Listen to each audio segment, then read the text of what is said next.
right, Shalom, we the Hebrew Israelites want to give all praise, honor, and glory to Yahweh, Ba'ashem, Yahweh Shai, Ba'ashem, Rakah Kodash. Double honors to the apostles, bishops, elders of Greatmillstone. Salutations to the elect. And we the brothers of Greatmillstone, we're going to get into some prophecies because Apostle Tar did a video about the $1 million question. All right, how is this mark of the beast, which is the RFID microchip implant, who's going to implement it? You know, how is it going to be implemented and who's going to implement it? And even though we can't tell you in exact detail, step by step, how it's going to be done or when it's going to be done or who's exactly going to do it, the scriptures give you a strong idea of how it's going to go down. All right, so we're going to get right into the prophecy of Revelation 13. Revelation 13. Yep, start at 15. Revelation chapter 13, verse 15. And he had power to give life unto the image of the beast. Right, so when it's talking about the he there, it's talking about the so-called white man. Because who's the one that got power in the earth? Who's the one that's ruling the earth? The wicked. Job 9 and 24 tells you that. Malachi 1 and 4 tell you exactly who the wicked is. The earth is given to the hand of the wicked, and the wicked are the Edomites. The Edomites today are the so-called white people, but it's not just all so-called white people that got power. It's the central bankers, the elites, the Rothschilds, the Rockefellers, the different banking families that own the banking system, the global banking system. They the ones that's been given that power. They the ones that the Heavenly Father set up to rule over the earth, the bases of men. Keep reading. Read that again. Oh, okay. Bring that up. Micah 2 and 1. Woe to them that devise iniquity and work evil upon their beds. Yep. When the morning is light, they practice it because it's in the power of their hand. Yeah, who got the power to do that? To devise iniquity upon their bed. Most people are getting up, working. You got to work your job. You got to pay your bills. You don't got time to be doing that. Who's the one that they don't got no job? They don't got a boss. They don't got to pay debt to somebody. They don't got to pay off credit card bills and all that. It's the banking families. They the ones that loan the debt to the governments to give it to the people to basically have these people in slavery, man. We all in slavery under the bankers. And you can hold Proverbs 22 and 7. Everybody's in slavery under the ones that's borrowing the money. All right, it's a debt-based economy. So the government is in slavery. The government is owned by the bankers. I think America's in like $260 trillion of actual debt, man. So who's the ones that got the power? Who's sitting in the power position and making all the decisions and all the rules? It's the ones that own the money. That's why they got that phrase, you know, follow the money. Go ahead. Yeah, get that Proverbs real quick. And he had Book of Proverbs chapter 21 verse 7. 22. 22? Yeah, 22 and 7, yeah. 20. Proverbs chapter 22 verse 7.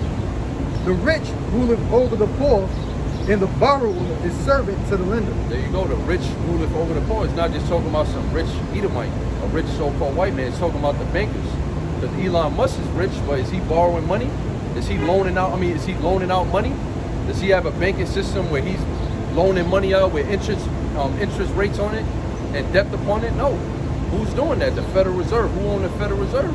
The Rothschilds and the Rockefellers. All right, so it's not just talking about just a regular rich person, even though they do got more power than the average citizen. It's really talking about the super elite. All right, the ones that's borrowing the money, the ones that, I keep saying borrow, the one that's loaning the money, the ones that's borrowing the money instead are servants onto them. So they the ones that rule the world. It's the elites. So go back to Revelation 15. Yep. And he had 15, yeah. Revelation chapter 13, verse 15. And he had power to give life unto the image of the beast. So the image of the beast is going into the New World Order. All right, the agenda that they're setting up, which is really the ancient Roman Empire reincarnated. All right, this is the same system as ancient Rome, it's just with technology. Elon Musk said it himself, man. He said this is basically like Rome all over again. I forget, word for word how he said it, but he basically said this is like a modernized or digital Rome. You got the same political system as far as the so-called democracy. When you had the two-party, the bipartisan rulership or whatever, that was the same thing in ancient Rome. All right, the people, they was in slavery in the ancient Roman system. Everybody had to pay tribute, taxes. It's literally the same system all over again. That's why you had the Renaissance period, in which the word Renaissance means rebirth. And what was it the rebirth of when the so-called white man came in power? It was the rebirth of the ancient Roman Empire, which is that beast that it's talking about. Which really, when you start from above, it's a new beast, but it's modeled after the old beast. The new beast is NATO and the EU. And the Treaty of Rome, when they came together with all them different European nations, the European Economic Community, along with the North Atlantic Treaty Organization, and they created modern-day Rome all over again, along with America. This is First Maccabees chapter 8, verse 1. Now Judas had heard of the fame of the Romans, that they were mighty and valiant men, and such as would lovingly accept all that joined themselves unto them, and make a league of amity with all that came unto them. Verse 15.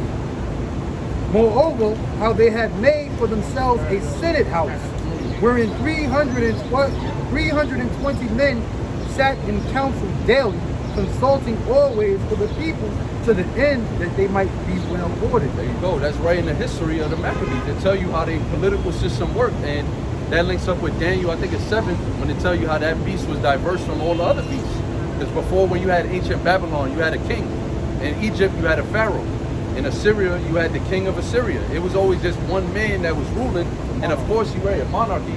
And then you had different governors, of course, and senators, and people that was underneath him to implement his laws. Go ahead. Revelations 13 and 11. And I beheld another beast came out of the earth, and he had 2 horns like a lamb, and spake as a dragon. Yeah, this beast is talking about America, all right? Because John already has saw the beast when he mentioned in verse 1. He said there was a beast that came out the sea having, 7 heads and 10 horns, and he gave you the breakdown of it. It's basically 7 different kingdoms that ruled together conglomerate, 7 different European nations, along with the other 10. But this other beast, it was compared to like a lamb. It said having 2 horns. That represents the Republican and the Democrats. In ancient Rome, it was, I think, the patricians and the plebeians.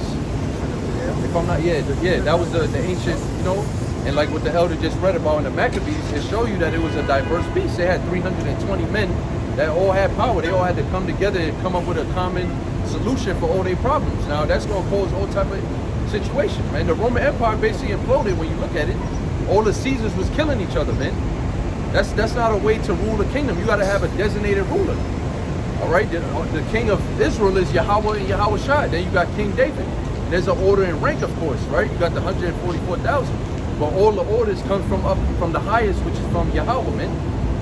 In the ancient Roman Empire, it wasn't so. And in America today, it's not so. Trump is not making no rules, man. He's not no king. Hey, and in the whole governing body of Israel, we all on the same accord. There's no bipartisanism in Israel. That's right. All right? So the shit that was going on in the Senate House in Rome, where you had this, 2 political parties, same shit going on in America. All right? But that's why America's all fucked up. The scripture says, Satan cast out Satan, how then shall his kingdom stand? That's it. Okay? Yep. You got it back. Yep. That's the power that he has, basically, to set up this system. So go back to 15. Yeah, Revelation chapter 13 and 15. How you did? Revelation chapter 13, verse 15. And he had power to give life unto the image of the beast, that the image of the beast should both speak and cause as many as would not worship the image of the beast should be killed. Right, so what this is talking about, meaning he's giving power, meaning he's making laws, he's writing laws, he's writing unrighteous decrees by giving power to this beast so that it can speak. It's not a literal image, it's not talking about an actual picture. All right, an image is basically like a model of something, a replica of something. All right, if I draw an image of somebody and I say, this is not the actual person, this is an image of that person. So this is the image of ancient Rome. It's not literally ancient Rome, but it is ancient Rome in a way that they modeled their system exactly how ancient Rome was modeled. And they're given power to bring that to life. That's what it means by speaking. They're bringing it to life. They're making it an actual reality. We all in hell. All right, and they bringing forth this AI system. They bringing forth this digital economy. Trump said that America is going to be the crypto capital of the world. That's the image speaking right there. They starting to write laws. They did that Genius Act or Genius Bill. All right, they're actually writing this thing into the law book. Say, yeah, we're going to use digital economy, digital money, and the dollar's going to be done away with. The stable coin, the CBDC, whatever they want to call it, it's being introduced through legislation. That's how they're giving it. They're giving power. They're giving life to the image of the beast so it can speak. They're actually bringing this agenda forth. It's not just a theory. It's not a conspiracy no more. It's becoming our reality every day, man. Yeah, that's why when you see when Trump got inaugurated, he had all the technocrats at his inauguration. Right. That's what put him in office. So it is artificial intelligence and the digital currency that they're about to set up in America and throughout the world. Yep. Right? That's why America calls Israel their biggest ally.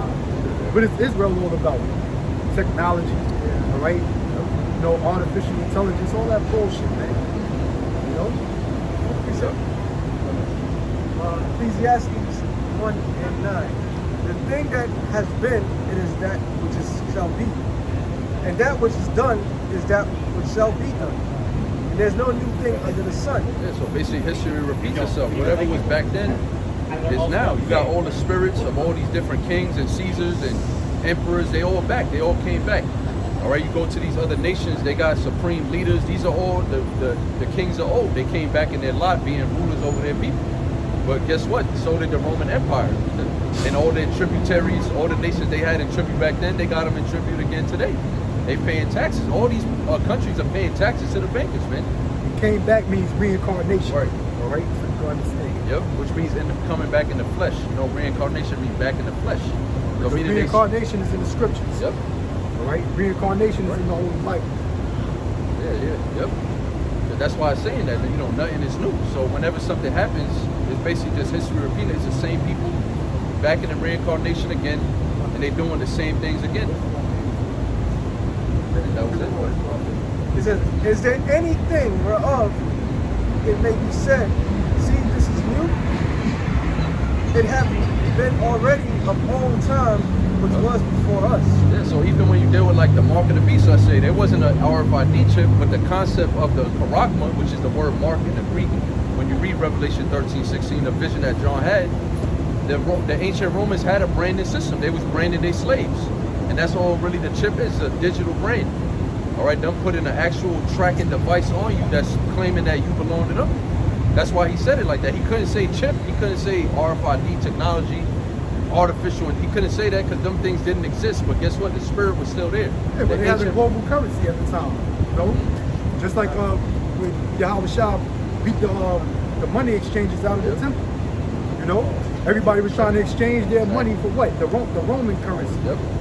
Or it might have been a shekel or whatever, since they was in Jerusalem at the time. You know, changing the currency either to the Roman currency, or they have Roman currency, changing it to the shekel because they were in Jerusalem. But nonetheless, the power that controlled the majority of the world, they used their money. They had the global currency at the time, right? The Romans. Just like the American dollar is the world. Yeah, the world reserve right now, the global currency that you can trade all over the world. All right? And then even when they asked you how was shot about the taxes, remember he said whose face is on the money? Look at today. Right. You got so-called white man face on the money. That show you who's in rulership. But really the elites wouldn't put their face on it, but you know, behind the scenes, they the ones printing the money out. They the ones that's giving the money to the different governments. Yeah, so that money, that fiat currency is gonna be or turned into an RFID microchip, a digital currency. That's what we had. But at the end of the day, whose brand is it? So-called white man. Isaiah 36:6. Lo, that trusteth in the staff of this broken reed on Egypt, whereon if any man lean, it will go into his hand and pierce it. Yeah, going into how the Israelites trusted in Egypt. You know, that broken reed is talking about this system. This system is broken. The money system, how much debt could you possibly accumulate before you realize that it's over? You know, you can never repay this debt back. This is a broken economic system. It's in dire need for what they call a great reset. What Charles Schwab called the great reset, the World Economic Forum. They basically saying that the global economy is a wreck. The GDP is destroyed. Everything, this system is already broken, but you got people that still trusting in this system. So what is it going to lead to? If you trust in the system, you're going to have to take that chip instead of piercing your hand. So is Pharaoh, king of Egypt, to all that trust in him. Yeah, so if you trust in this man's system, all right, you eventually, it's going to lead you to having to take that chip, because without it, you can't buy and sell. You won't be able to pay your bills, pay your rent. All right, that's when faith for the men of the Lord is going to have to kick in on overdrive. All right, we're going, you know, these scriptures is really going to come to life. Isaiah 65:13. And the Lord said he's going to feed us, his servants, right? But until that time, these people, they just trusted their fault. They're going into a trap, basically, man. They're being lured into a trap by the so-called white man. He's going to crash this economy, all right? The people are going to be in a state of panic. He's going to bring about another global scamdemic, all right, and all type of different calamities, and that's going to make these people so afraid they're just going to beg for the chip, man. Well, you got this war going on, and the war is only going to intensify. And war always affects the economy. Exactly. All right? War always affects the economy. The only ones who get rich off of these wars is the global elites. That's it, man. Right. So all of these things are going to happen simultaneously. All right? So we clearly at the end of this thing, man. Right. You can't see that, and you're going to die in this society, man. Plain and simple. Yep. Pretty simple. Genesis chapter 47 verse 15. And when the money failed in the land of Egypt and in the land of Canaan, all the Egyptians came unto Joseph and said, give us bread, for why should we die in the present, for the money failing? Yep. You keep reading that too, but right, there was an economic collapse in Egypt. Yes. And the Most High, Yahweh, he had set up Joseph, one of the patriarchs of the nation of Israel, right, one of the 12 sons of Jacob. He set him up to be basically a stronghold for that famine, for that economic collapse. And really that was just to save the Israelites. That was to save Jacob and his brethren. All right, but the point is that the money failed and the people came to him, and it's going to tell you, keep reading, it's going to tell you they basically offered themselves as slaves in exchange to, basically eat. That's how it's going to be in this time here. Bring it up. Matthew chapter 16, verse 25. For whosoever will save his life shall lose it, and whosoever will lose his life for my sake shall find it. Yep, like say it said to the Most High, skin for skin, a man will give all that he has to save his life. So if you basically in that spirit of trying to save your own life in this society and you don't have no faith in Yahweh Bashim Yahushua to deliver you, you're going to take them desperate measures, man. You're going to end up taking that chip ultimately. If you love this world and you have the love of money in you, you're going to end up taking that chip. That's what it's going to lead you to. All right, but if you have love for Yahweh Bashim Yahushua, you despise this world and you know that it's wicked, and you're looking forward to the righteous kingdom, which is the kingdom of heaven, promised to the Israelites, you're going to have patience and deal with whatever the fuck gotta come with that, man. Because it is the hour of temptation. That's what it's called in the Bible. And the Lord said, if you keep the words of my patience, I will keep you from the hour of temptation. So patience means to suffer, man. This truth is not about, just having it easy. It's about suffering, proving your faith, so that when that hour of temptation do come, the Lord will put the right spirit on you to not take the chip, to not be in that spirit of trying to seek to save your life. All right, we're not living in this society, man. This is not life. We seeking for a better life, a life of righteousness, the kingdom. So to hell with this society, man. If you taking a chip, you trying to hold on to this world, man. Keep reading that. I think there should be more there. Yeah, right. And Joseph said, give us cattle, and I will give you for your cattle if money fails. See, so that's happening right now. What did Charles Schwab say? He said you will own nothing and be happy. That's what he said. And what does that mean? They're slowly taking all you people's assets, man. You look at the housing markets, how much we cover that. If you look at, 20, 30 years ago, the amount of stuff that people actually own versus like renting, nobody really owns nothing no more. And how did that happen? They've been exchanging it for wealth, for money. All right, the money transfer already been happening. They've already been taking everybody's natural resources, your land, your cattle, your children. They've already been taking everything from you in exchange for fiat paper dollar, man. So this is already underway, man. Keep going. Like I said, basically, give me your resources and I'll give you the money. Verse 17, and they brought cattle unto Joseph, and Joseph gave them bread in exchange for horses, and for the flocks, and for cattle, and for herds, and for asses, and he fed them with bread for all their cattle for that year. But look how desperate people are. You trading bread for cattle. Like, that's not even an even trade. But when you're desperate, you can't get access to meat and water, right? You're gonna get whatever you can. But no, eventually they didn't get that shit back. That's how desperate they was, though. It just show you how desperate people was to basically get a meal because the economy was failing, man. Showing you that it's going. You just read it. What was then is now. What had been is that which shall be done. That's going to happen in these societies, global economies today. People are going to be giving up whatever they got just to get a meal, just to get a drink of water. They're going to be charging you an arm and a leg for a loaf of bread. Your whole fucking week's paycheck just to get one meal for the week. Okay. Verse the slaves. Okay, go ahead. Verse 19, wherefore shall we die before thine eyes, both we and our land, by us and our land for bread, and we and we, our land, will be servants unto Pharaoh. And give us seed that we may live and not die, that the land be not desolate. I think there's one more point. One more point. Verse 20, and Joseph brought all the Egyptians from Pharaoh, and for the Egyptians sold every man his field, because the famine prevailed over them. Yeah, so they acquired land, they acquired basically all the people's resources in exchange for some food. Keep going. Because if the land is barren, I mean, if you can't grow the crop on the land, what's the point of having the land? Egypt was the one that had all the resources. They had all the grain, all the bread, all the water, all the food. You call that government control. Ooh, that's cold, yeah. Keep going. Yep. Verse, for the Egyptians sold every man his field, because a famine prevailed over them, so the land became Pharaoh's. And as for people, he removed them to cities from one end of the borders of Egypt, even to the other end, therefore. There you go. So then eventually the people became Pharaoh's property. Oh, okay. Go ahead. Only the land of the priest brought he not for the priest, and had a portion assigned them of Pharaoh's, and he did eat their portion which Pharaoh gave them, wherefore they sold their land. Keep going. Then Joseph said unto the people, behold, I have brought you this day and your land for Pharaoh. Lo, here is the seed for you, and ye shall sow the land.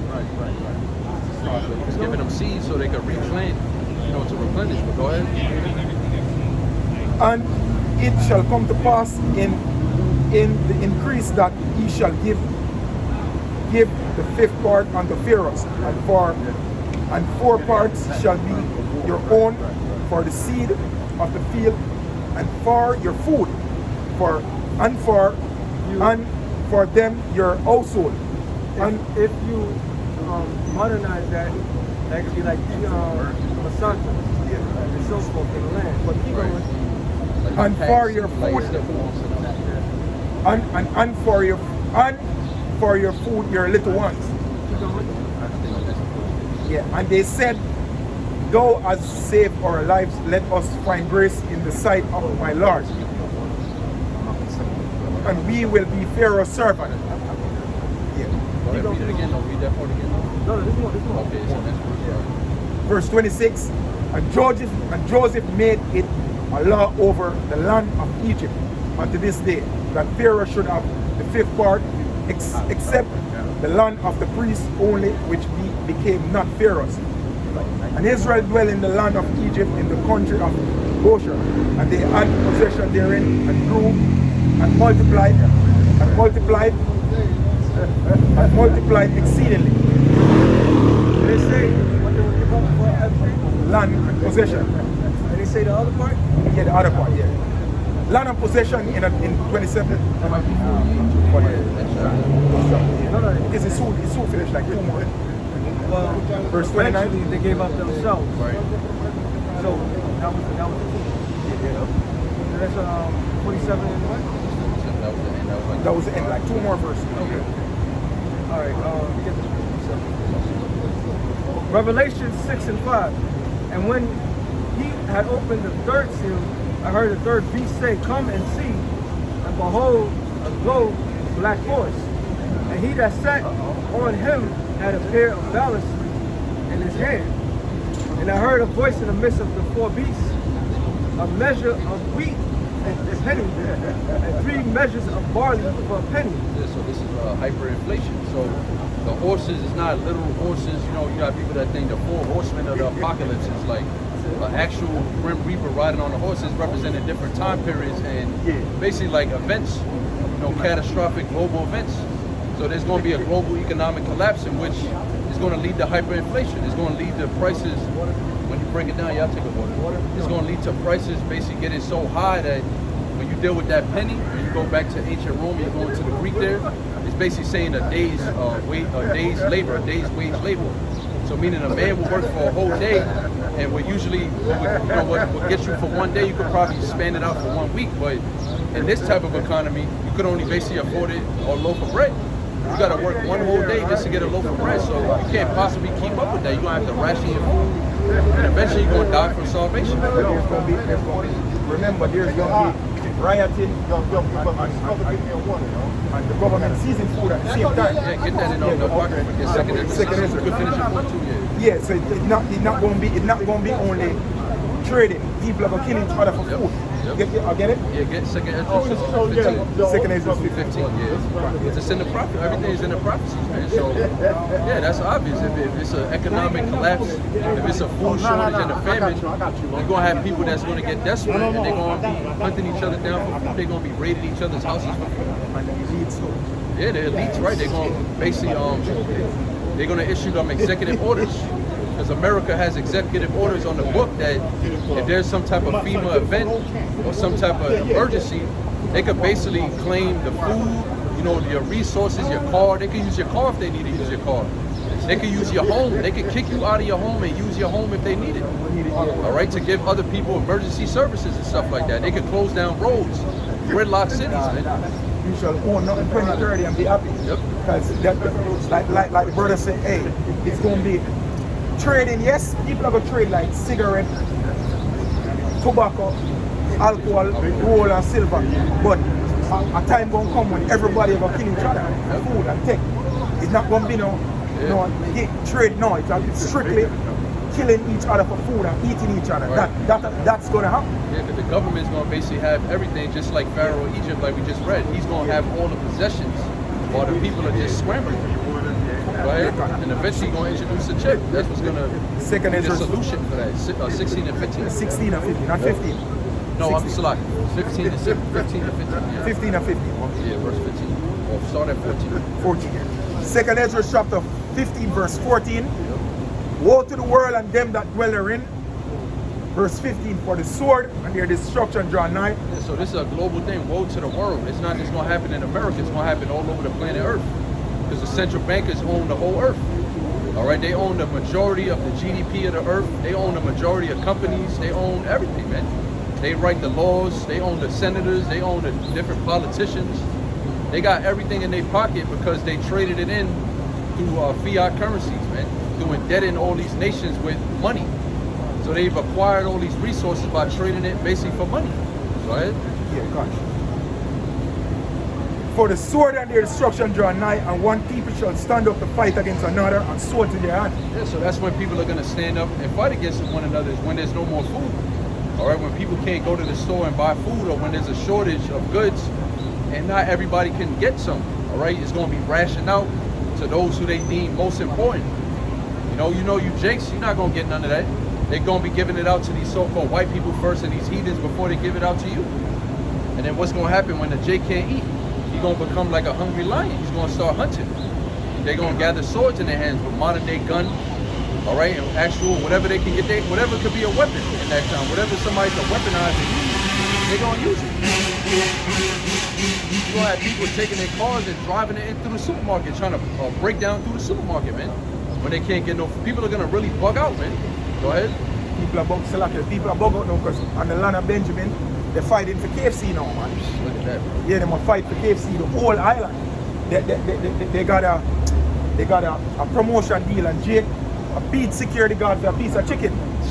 Right across the island now. So shit imagine ain't even that bad yet, right? Yeah. We finish Keep it. reading, keep reading. For the sword and their destruction draw nigh, and one people shall stand up and fight against another, and swords in their hand.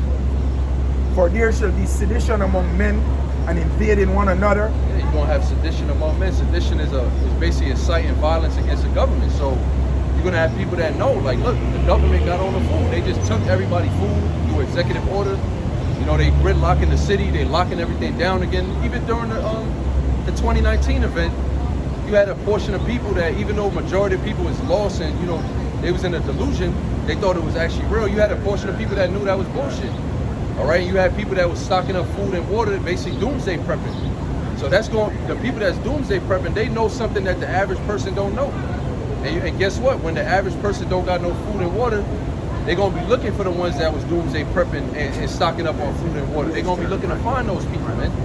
and they're gonna be having their guns, and they're gonna be looking to kill, man, looking to kill and pillage them.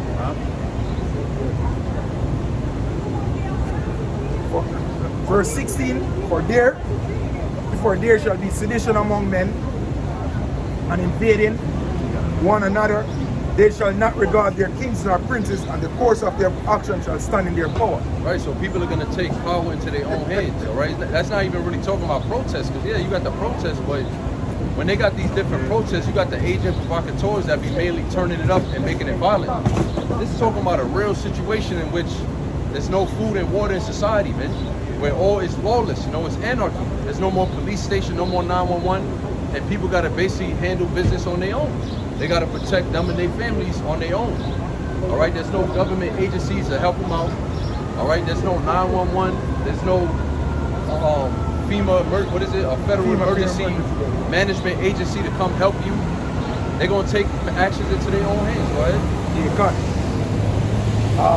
Yeah, a man shall desire to go into a city and shall not be able. Yeah, they gridlock in the city. That happened during the COVID. You couldn't go to certain cities. You couldn't travel. You had little checkpoints even on the road where if you was trying to drive through the checkpoint, they had to give you the COVID test just so you could get through. You had different checkpoints at the airport. The TSA security was on super high alert. They wasn't letting people just freely travel around whenever they want and however they want. So how much more on the next event? Everything's going to be locked down, man. That's what the whole 15-minute cities is all about. Just stay where you at. You don't got to go nowhere. You got everything you need right in this vicinity, right in the square mile, whatever section you in. You got your Walmart, your BJ's, whatever, Costco, your supermarket. You got everything you need. You don't need to travel. That's basically what they're establishing here, man. Go ahead. Verse 18, for because of their pride, the city shall be troubled, the houses shall be destroyed, and men shall be afraid. Yeah, it's because you people's pride, man. Ultimately, it's your rebellion against Yahweh and Yahweh Shai. It's because of all your wickedness, man. Your sin, which is transgression. Transgressing the law, breaking the laws of the Bible. See, we out here to tell our people to repent, but they don't want to hear that. They're not trying to repent. They're trying to live the American dream. They're trying to live according to this society. But that's what it's going to lead to eventually. If you want to be a part of this world, that's what it's going to lead to eventually. All right, the government getting full control over all the resources, over all the people, and rationing it how they see fit. And you just gotta fall in line. You don't have no more freedoms. You don't got no more liberties. All right, you're gonna have a universal basic income. Look at UBI. Look that up. All right, you're not gonna have your little fancy job where you making 6 figures a year, and the next man is barely struggling to make it. Everybody's gonna be on the same. All right, they're gonna even the playing field with the universal basic income. Go ahead. Yeah, UBI. Basically, you don't got to work. You just get a check every month, and it covers all your expenses. But then that's it. You don't got no extra money for no vacations. You don't got no extra for nothing. All right, you get whatever they give you. That's gonna be a troubling time, man. That's gonna cause people to loot and basically invade one another like we were just reading. A man shall have no pity upon his neighbor, but shall destroy their houses with the sword and spoil their goods because of lack of bread and for great tribulation. No, that's the point, for lack of bread and for great tribulation. So they said they're gonna spoil each other's houses with the sword, man, and to have no pity. That means nobody's gonna really be feeling bad that, you know, they got their family and they got their little children and their little babies crying. They're not gonna feel bad rushing in your home and you got your woman and your children and you trying to protect them. They're not gonna have no pity upon that. They still gonna slay you with the sword, take whatever you got and feed it to their family. All pity and all this human compassion, and all that's all gonna be out the window, man. It's gonna be a dog-eat-dog world. It's gonna be a society in which you gotta kill or be killed, like they say. Yeah, like the scripture say, the love of things shall wax cold. You know, especially the time that we're coming in. You know, then the scriptures also tell you that Revelations 12:12, what? The devil shall come down with great wrath, as you know, yeah, for the short time. You know, that's the times that we're coming in. That's the times that we're living in. But as far as the elect, the nation of Israel, brothers and sisters, you gotta have faith in that. That's the only way we're gonna be saved. You know? something quick. Right. Yep. Got some. Isaiah 65:13, my servant shall eat. Yep. So we don't gotta even worry about that. You don't gotta go out there looting and you don't gotta do that. You Right, just wait for the Lord. You pray to the Lord, you pray to Yahweh Hashem El Shai. All right, you did the work. You served the Lord. So now the Lord is gonna reward you by keeping you alive and famine. Actually, it said we're gonna laugh at famine. These things is not even gonna have an effect on us. We're gonna be laughing at destruction and famine. Go ahead. You got Yeah, that? I have something quick. Isaiah chapter 9, verse 19. Though the wrath of the Lord of hosts is the land darkened, and the people shall be as a field of fire, no man shall spare his brother. Yeah, that's going into the missiles, all right? So the missiles, eventually, the missile's going to hit this place, and whoever's left, whoever's alive after all the Jacob's trouble and the rioting and the famine and all of that, they're going to eventually get burnt up anyways. It said fuel in the fire. When you go into the Hebrew word for the fuel, it says meat. So like when you put some meat on the grill, whenever you put like, especially some red meat, and you got all that grease coming out, it keeps the fire burning, it keeps it alive. It needs something to fuel so it can keep burning. And that's going to be the people. The people is going to be, their bodies are going to be disintegrated until it's dust, man. Until it's nothing but dust. But that's going to make the flames of America's burning, of Babylon the Great's burning, it's going to make it reach, like the scripture says, we're going to see it up in the atmosphere, man. Lord willing, we the elect. Revelation 15, John saw the fire was up high, man. No man shall spare his brother, cause And then that too, right? yes, before the missile it's going to be pure chaos. Yep. And hey, when the food out, nobody ain't going to spare each other. Yep. So it's going to be all out dog eat dog, like what them said. You know, in the days we're coming. You know, yeah, that was it. Yeah. 16 or 14. Oh, 16. What? Yeah. Second address. Second address. Oh, okay. Yeah. But even second address, the 16th chapter, it tells you them that escape the hunger. Right. Shall the sword. Shall the sword destroy. Meaning what? You know, you got your doomsday preppers out there. You know, they're getting all kind of food and all that, storing it up. That's really for the elect. You know? So-called Negroes, Latinos, and Native Americans. But that's for the zombies too, yo. That's for the zombies too, yo. Hey, listen, the zombies coming for you too. When I say zombies, people who have all they know is just they're gonna follow instinct. You know? They're gonna follow their hunger. They're gonna either want, they're gonna want food and they're gonna want women. Okay? So you women out there that you walking around thinking and no man can touch you, guess what? In that day, you're gonna get touched, yo. You know? And food hunger, not necessarily in that order, but they're coming for you, yo. And they're not gonna go on Tinder to swipe left or swipe right. They're not going on a dating site. They're just gonna take what they want, yo. That's all it is to it, because that's the time that we coming into. That's the time that we're living in. And that's when you black women, so-called black, West Indian, Haitian, Dominican, Guatemalan, Panamanian, Puerto Rican women, Cuban women, Native American women, Seminole Indian women, all right? Okay? You Argentinian and Chile women, you goddamn Colombian women, you Mexican women. Guess what? That's what the great humbling is coming, especially for the so-called black woman. You know? Because you're the main one sitting up there talking about, I can do what I want to do. I don't need no man and all that shit. Yo, that's when that great humbling is going to come to you, yo. Then when you're taken by a dude that looked like pure fucking hell. Actual zombie and shit. Oh, all right. When you take about a man that his hair, he ain't got half of his hair on his head. You know, his breath is stinking to the 10th hour. You know, when his toes is ripped, torn, and tattered, and he takes you, that's when you're gonna what? That's when you're gonna be humble, yo. No? That's why the scriptures tell you about your wives being ravished, yo. You know what I'm saying? You know? That's when it goes into your wives being ravished. You know? Hey, so yeah, exactly. And it's not gonna be the dudes you think is gonna get you.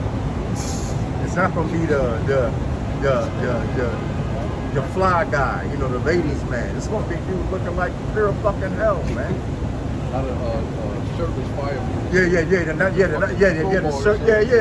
The shirtless fireman on a goddamn calendar and shit. You know, he's an Edomite because a lot of you black women, West Indian, Haitian, Latino, Native American women, you don't go for black men. You like white boys. Well, guess what? The white boys and the black woman and the other heathen nations going to take what they want from you, yo. You know?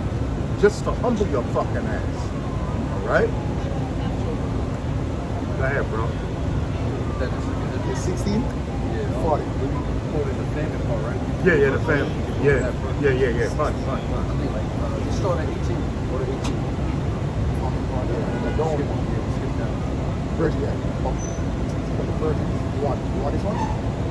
Yeah, just start at 18 and we're going to jump down. Second Ezra chapter 16 verse 18. The beginning of sorrows and great mourning, the beginning of famine and great death. Yeah, the beginning of sorrows and great mourning. So, like the elder was going into, that's going to be a great sorrow. A man get his wife took from him. Yep. Raped in front of him. That's right. Smashing his head in with a TV or something. Yeah, His wife is getting raped. That's going to be great mourning in that day, man. Yeah.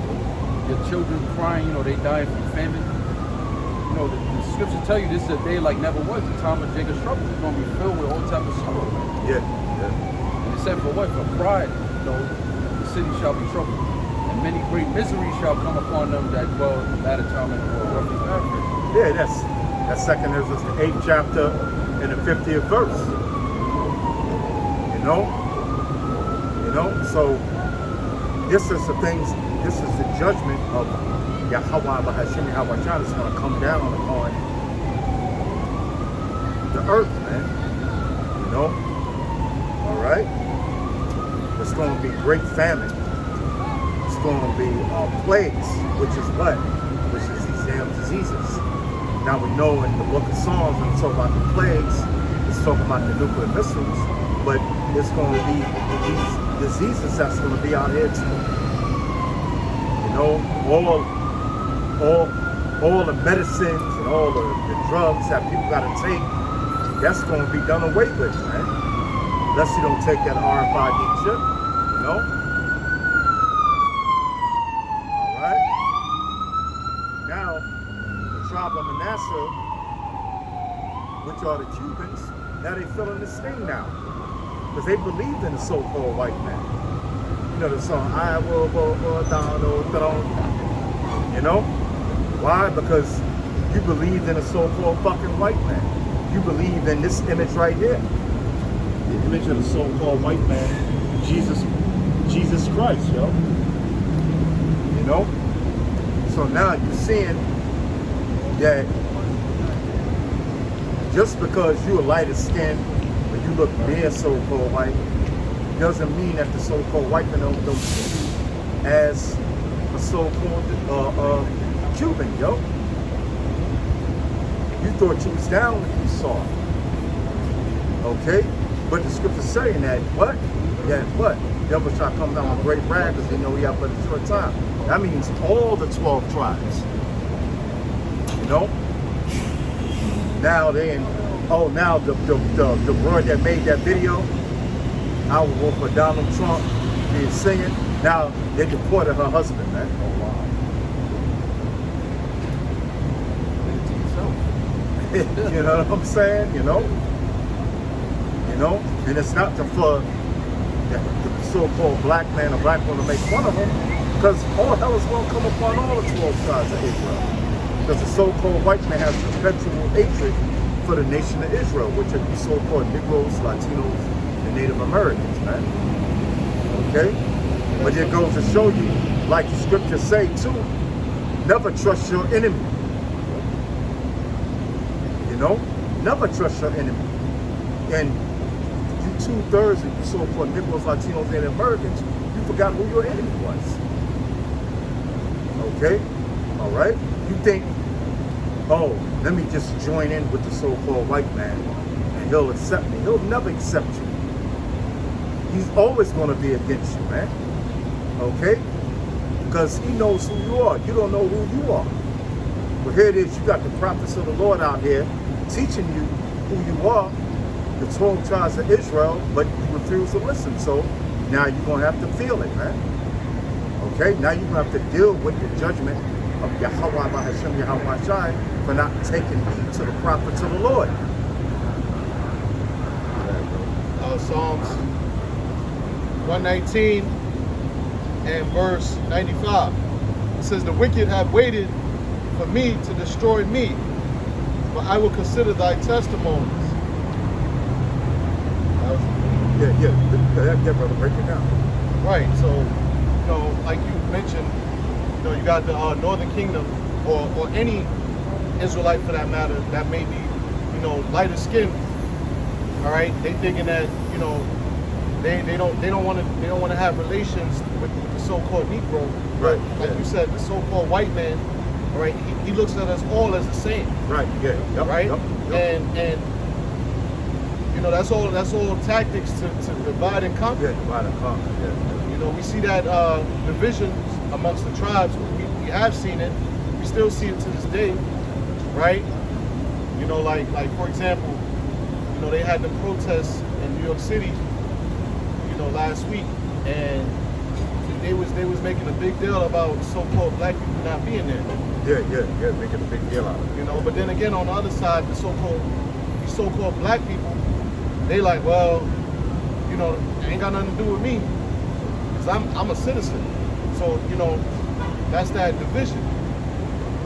You know, but so-called white man, he still got his devices, his tactics to keep us divided and destroy you. Yeah, because in the Project Megiddo, see, they got like different agendas for the different tribes, but it's all the same. The Project Megiddo mentions black identity extremists. Then you got Rex 84 that deal with the Latin tribe, but it's still the same thing. They're going to put you in concentration camps. They're going to chop your heads off. It's still the same agenda. The hatred is still the same. Yeah, they may hate Judah more. All right, what they did to Judah during the time of slavery was way more atrocious than the Northern Kingdom, but at the end of the day, they got the same agendas for you, man. None of you is going to be in the New World Order. They're not going to be in no prominent situation. When all hell breaks loose, they're not going to look out for you. They're going to be plotting on your downfall. They're going to be eradicating you off the earth. It's going to be a genocide for all the 12 tribes. Yeah, that's right. That's right. Not just for one or the other, for all of them. Right, because you came in captivity together, man. You know, whether you consider yourself FBA, Foundation of Black Americans, that shit is stupidity and madness. Because you ain't no fucking Foundation of Black America. What the fuck does that mean, man? That's just some bullshit that these niggas came up with, man. Okay? You are part of the 12 tribes of Israel. And the curses are upon all the 12 tribes of Israel, man. Okay? All right? So you can vote for Donald Trump all you want to, but guess what? He's your enemy. All right? And he's going to do according to the law statutes. He's going to do according to the prophecies that's going to happen to Israel. That's why it says in 2nd Ezra, the 16th chapter, I think around the 71st verse, it said there shall be like madmen, sparing none. You think it's only for the so-called black man? It's for all the 12 tribes of Israel, man. Okay? This is Jeremiah chapter 15.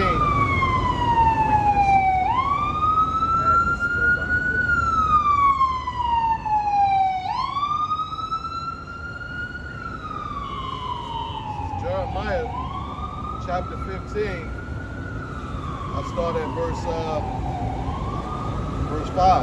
It says, for who shall have pity upon thee, O Jerusalem?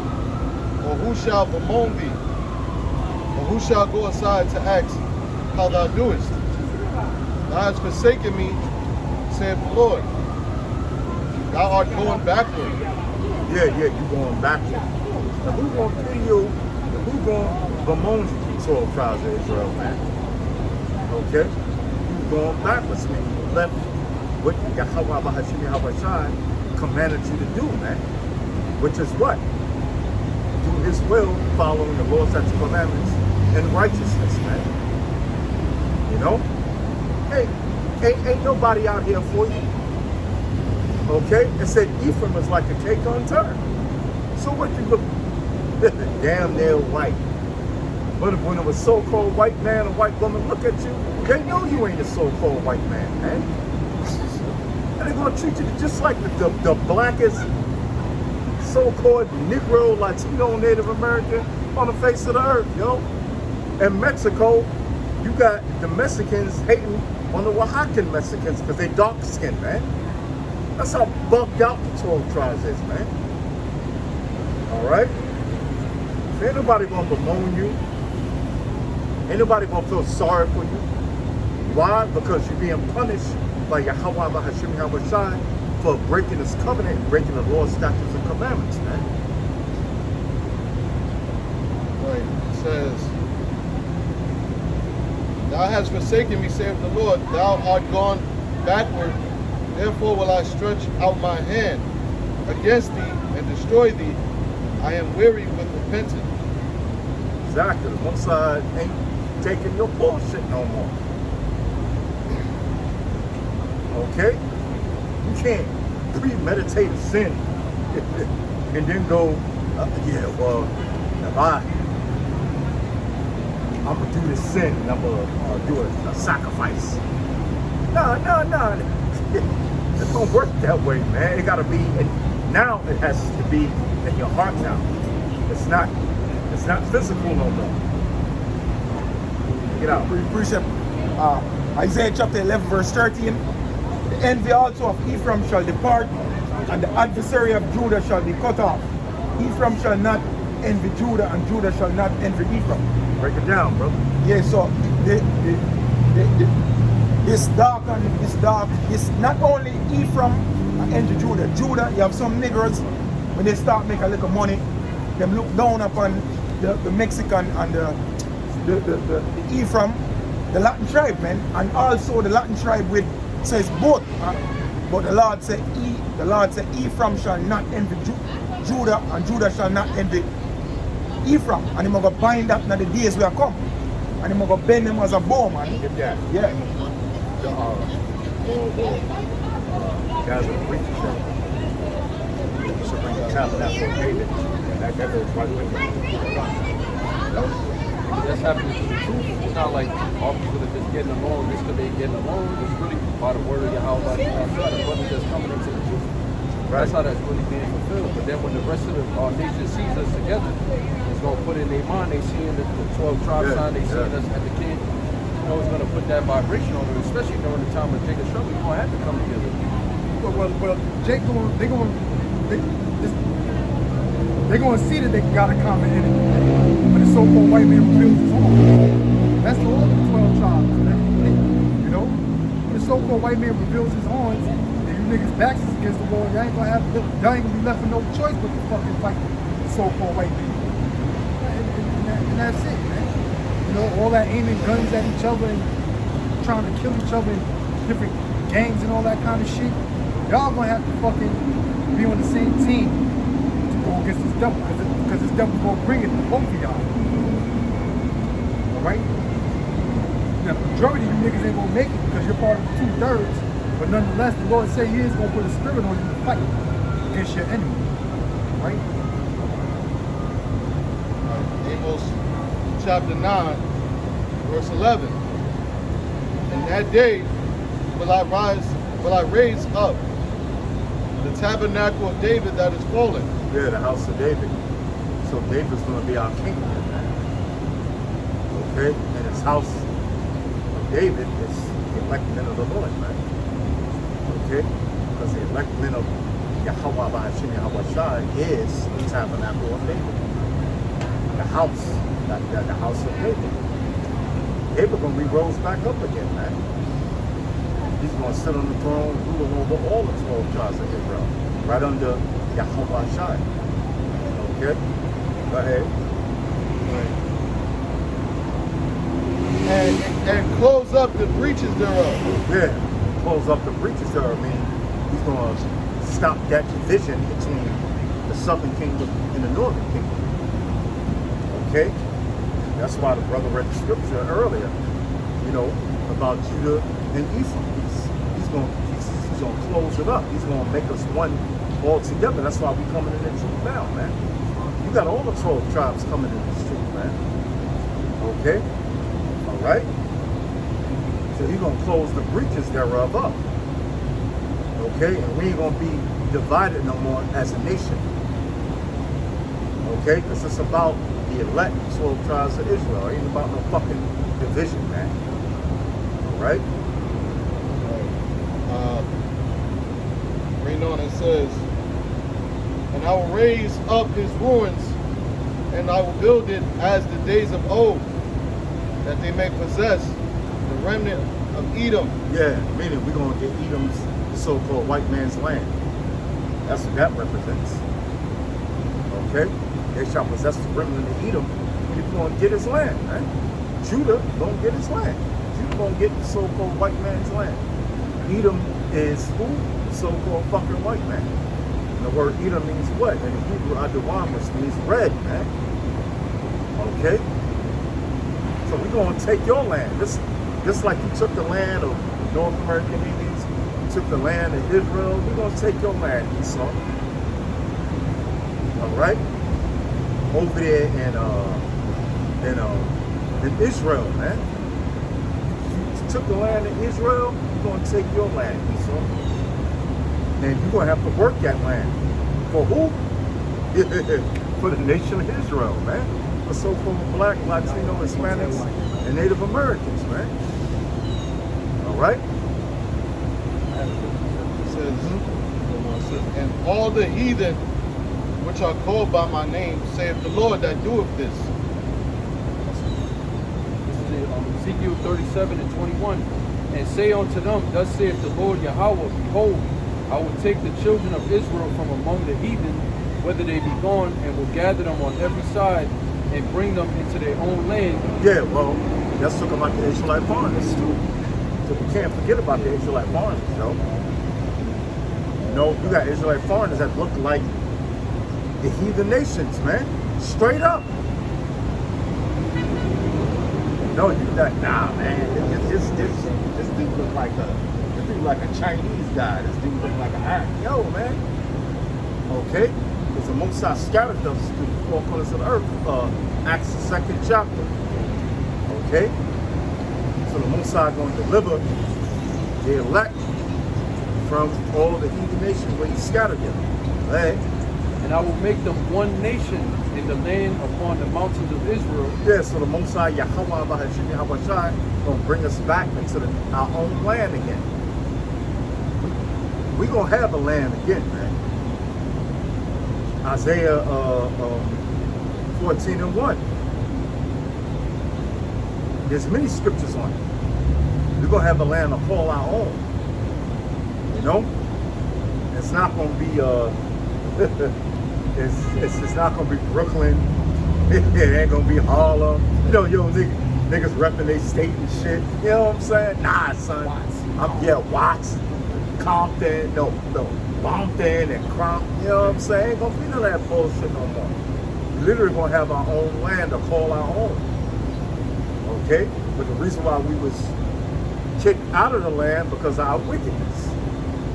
Okay, starting first with Adam and Eve. Okay? Can I say one thing? Yeah. All them states that you just named, they're gonna be destroyed. You know, the scriptures say you ain't gonna be able to identify. From New York to California, you ain't gonna be able to identify any of these different states.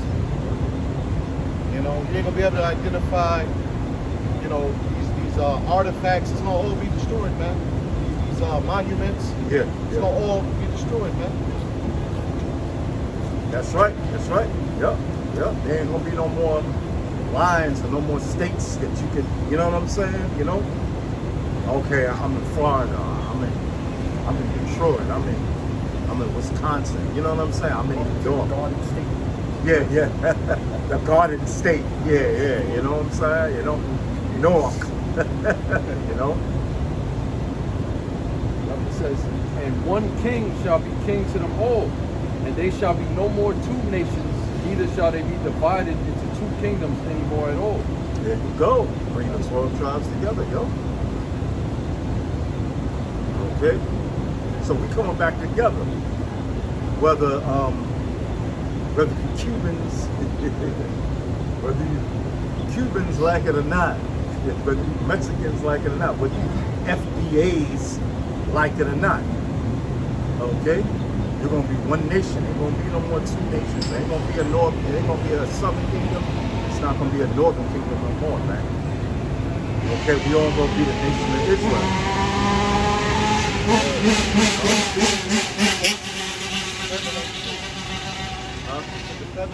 Yeah, that's right. Yeah. The featherheads. Tribe of Gad, yo. Ain't gonna be no more. There's gonna be no more division.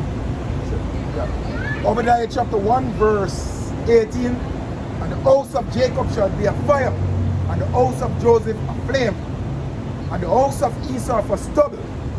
Go ahead, brother. You got it. Yeah, the house of Esau for stubble, man. So, hey, no matter what Esau do, hey, it gonna fail, because like the brother said, hey, the Lord gonna put the spirit for you, Jake, for fight. Come on, For fight against this devil, yeah, man.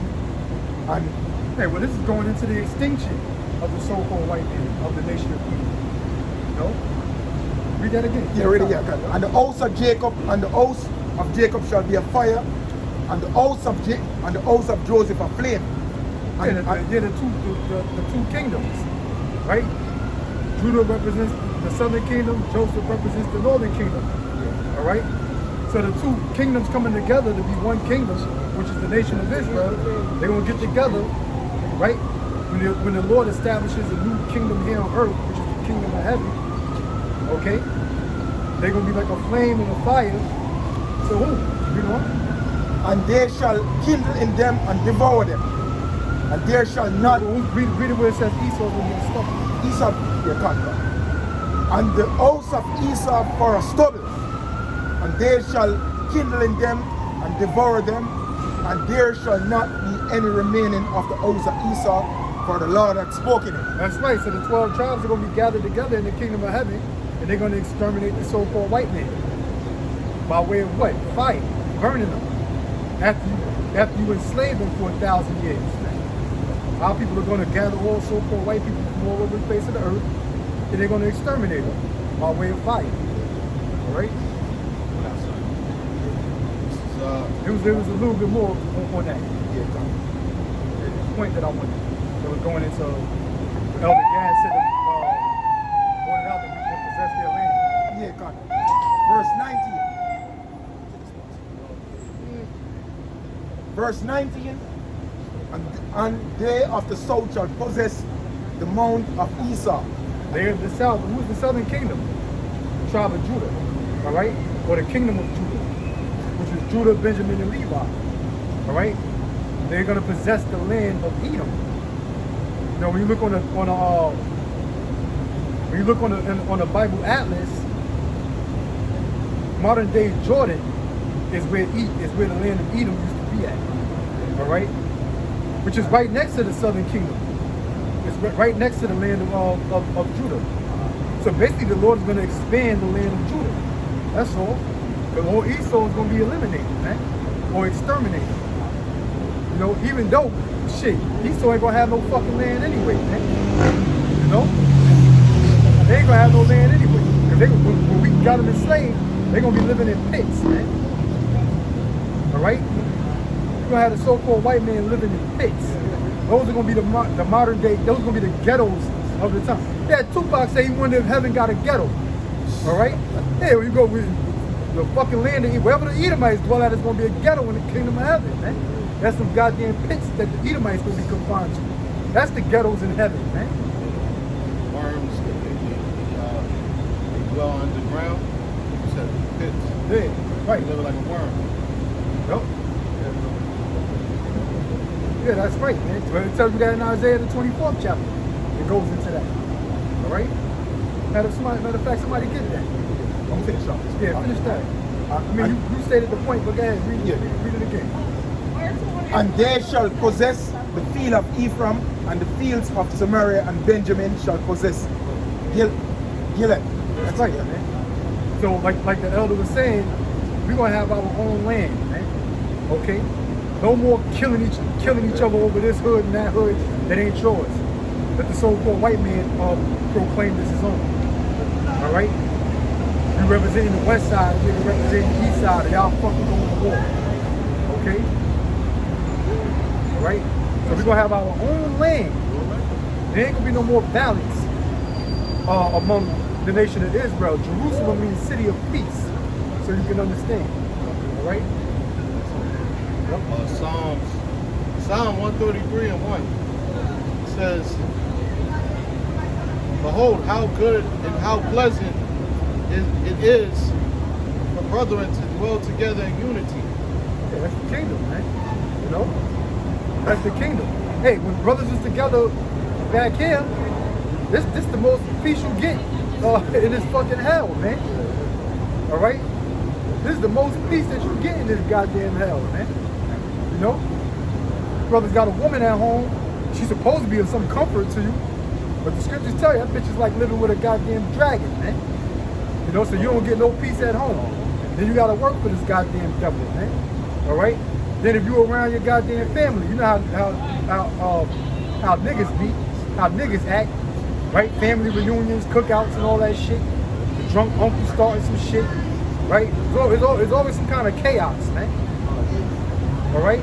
Always some kind of chaos. There ain't no goddamn peace, man. Or no type of comfort, man. The only comfort you get is when the brothers is united together, man. Okay? And guess what? The whole kingdom is going to be like that, man. Okay? But we all going to be united, all in the same accord, under Yahweh Shah's rule. Go ahead. It is like the precious ointment upon the head. Yeah, it's like the precious ointment upon the head. Go ahead. That ran down upon the beard, even Aaron's beard that went down to the skirts. Yeah, Aaron had that glorious beard, man. All right? That went down to the skirts of his garments. Nope. As the dew of Hermon, and as the dew that descended upon the mountains of Zion. For there the Lord commanded the blessing, even life forevermore. That's right, man. So the kingdom of heaven is everlasting life. For who? The nation of Israel, you so-called Negroes, Latinos, and Native Americans. The way the Lord established it to be like in the beginning during the time of Adam and Eve. All right? We're going to actually get that back. Right? Get my soul. What you got? Oh, yeah. Bring that out. Isaiah 24 verse 21, and it shall come to pass in that day that the Lord Yahweh shall punish the hosts of the high ones that are on high. Yeah, who's the host of the high ones that are on high? The global elites, the Illuminati. Right? The international bankers. Okay? They're the high ones, these world leaders, all the leaders of Esau. Okay? That includes Putin, Vladimir Putin. All right? Those other Caucasian leaders throughout the world, prime ministers and presidents, etc. Okay? All dwelling on high. The Lord said he's going to punish them. How is he going to punish them? He's going to get, what's that, Psalms 149. All right? He's going to punish them with his people, with the nation of Israel. Us inflicting hardcore bondage on these devils, man. All right? Because the elites of the society, they're going to be the first fruits of slavery, man. These devils that don't know what the hell a hard day's work is, okay? They're gonna understand in the kingdom, man. They're gonna learn quick, man. They're gonna become fast learners, man. All right? On how to fucking work the field, man. Get some dirt up under their goddamn nails, man. So like Sabar. That feature, it's in the streets now, man. White people don't know how they get. So yeah. Basically, Jake. No, but the elites, though. The elites, the elites, you know? These crackers right now that's working hard, they working side by side next to you so-called Negroes and Latinos, man. So they say they two-time losers, man. All right? Those are 2 times losers. But I'm talking about the elites that never worked a day in their fucking life, man. You know, they don't know what it feels like to pick up a tool and go to work, man. All right? Get a goddamn chipping gun, okay? And have to do some demolition, man. You know, pick up a fucking trowel and lay block and brick and shit like that. You know? Okay? Or even, you know, or drive a bus for the MTA or whatever the fuck, man. Work transit jobs or work any kind of jobs, maintenance. Okay? They don't know what that feels like, man. They can't conceive that, man. All right? But guess what? They're gonna become fast learners in the kingdom of heaven, man.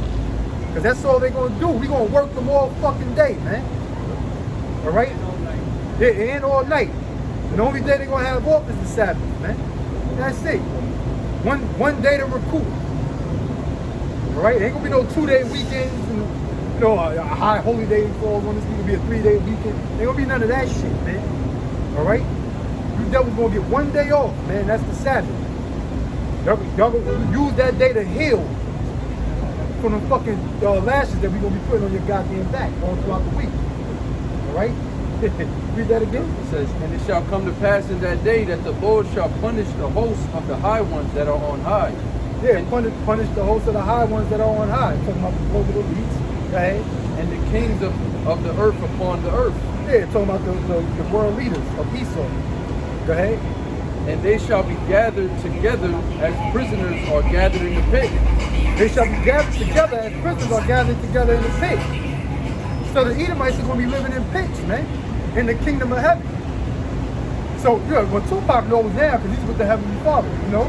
Now he knows heaven's got to get him. You know? Now he knows that, man. This question has been answered, man. Okay? All right? The ghetto is going to be for you so-called white people, man. You Edomites. Go ahead. And shall be shut up in a prison, and after many days shall they be visited. Yeah, and after many days shall they be visited, man. So they're going to be in prison for a fucking 1,000 years, man. Serving hardcore slavery. And after many days, after that 1,000-year period is over with, hence the scripture we brought out earlier in Obadiah, the 1st chapter in the 18th verse. That's when we're going to exterminate the ass, man. They shall be visited after many days. Meaning what? They're going to be exterminated after we get 1,000 years of free labor from them, man. All right? And that's that. Ain't no getting around that, man. You know? All of this World War III shit, man. Israel going at it with Iran. Trump contemplating on whether he's going to join the war. Putin declaring this declaration to back up Iran if America gets involved. All that shit is going to lead to what? You so-called white people blowing each other off the face of the fucking earth, and the remainder of you going into slavery, man. That's it. That's what it's all going to boil down to, man. You know? Go ahead. That was it? Yeah, precept. What you got? Deuteronomy chapter 30, verse 7. And the Lord, let's get some of these scriptures on war. World War III. Yeah, World War III. Yeah. You know? And the Lord thy God. I'm sorry because, hey, that's all that's being said right now in the mainstream media. You know, you got presidents on both sides mentioning World War III. You know, you rarely hear that, man, from any other presidents, man. You know, so saying that we're so close to World War III or threatening World War III. All right. See, we've been telling you World War III was going to take place for a long time, man. We've been saying that forever, man. All right. Y'all was looking at us like we was fucking crazy, man. You know, we had the sign with the missile that said USSR on it, man. So people was talking, all the scoffers was talking shit. Oh, the USSR, they've been dismantled since 1991. All right? You know, y'all crazy. Y'all out of y'all minds, man. Now look, you got Trump talking about World War III. You got goddamn Vladimir Putin talking about World War III. You got the Ayatollah of Iran talking about World War III, man. Right. All right? So you got these different world leaders saying they're threatening World War III, man. So now we don't seem as bugged out as you motherfuckers thought we were back in the days when we was talking about World War III. All right? Oh, if I'm not mistaken, Ukraine was a part of the USSR. Yeah, it was. So that's the spirit how it's coming back together. Because look, they, you know, Russia's in Ukraine right now trying to basically get them back, trying to reclaim what's there, trying to bring that spirit back. Right. That's right. Well, get that Ezekiel 38. Go ahead, Daniel. What you got? And Deuteronomy chapter 30 verse 7, and the Lord thy God will put all these curses upon thy enemies and on them that hate thee which persecute thee. Yeah, that's right. Who are the enemies of Israel? All the other nations, man. All of the heathens. Starting with the so-called white man. Matter of fact, get Psalms 83. You know, we'll give you a rundown on who the enemies of Israel is, man. All right? Starting with the so-called white man, but then you got the Arabs, the Africans, the Chinese, the Japanese, East Indians, all right, the Iranians, which they're East Indians anyway. They're a bunch of goddamn coolies posing as fucking Arabs, all right? But Ishmael, they're all going into captivity, man. Every last one of them. The Lord said he's gonna put curses on them, man. All right? For what they've done to his chosen people, the nation of Israel. All right?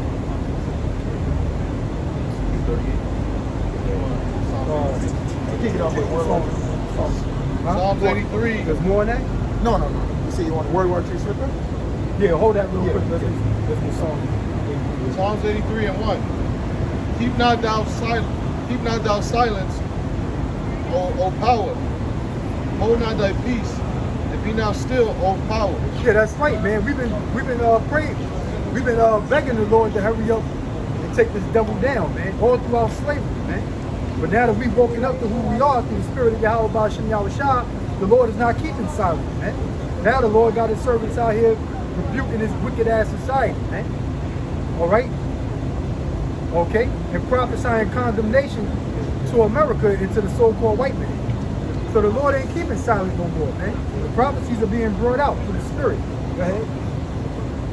But lo, thy enemies make a tumult, and they that hate thee have lifted up the head. So you mean to tell me the Lord has enemies? All right? Who you people call Jesus Christ, who's supposed to be all loving, he has enemies?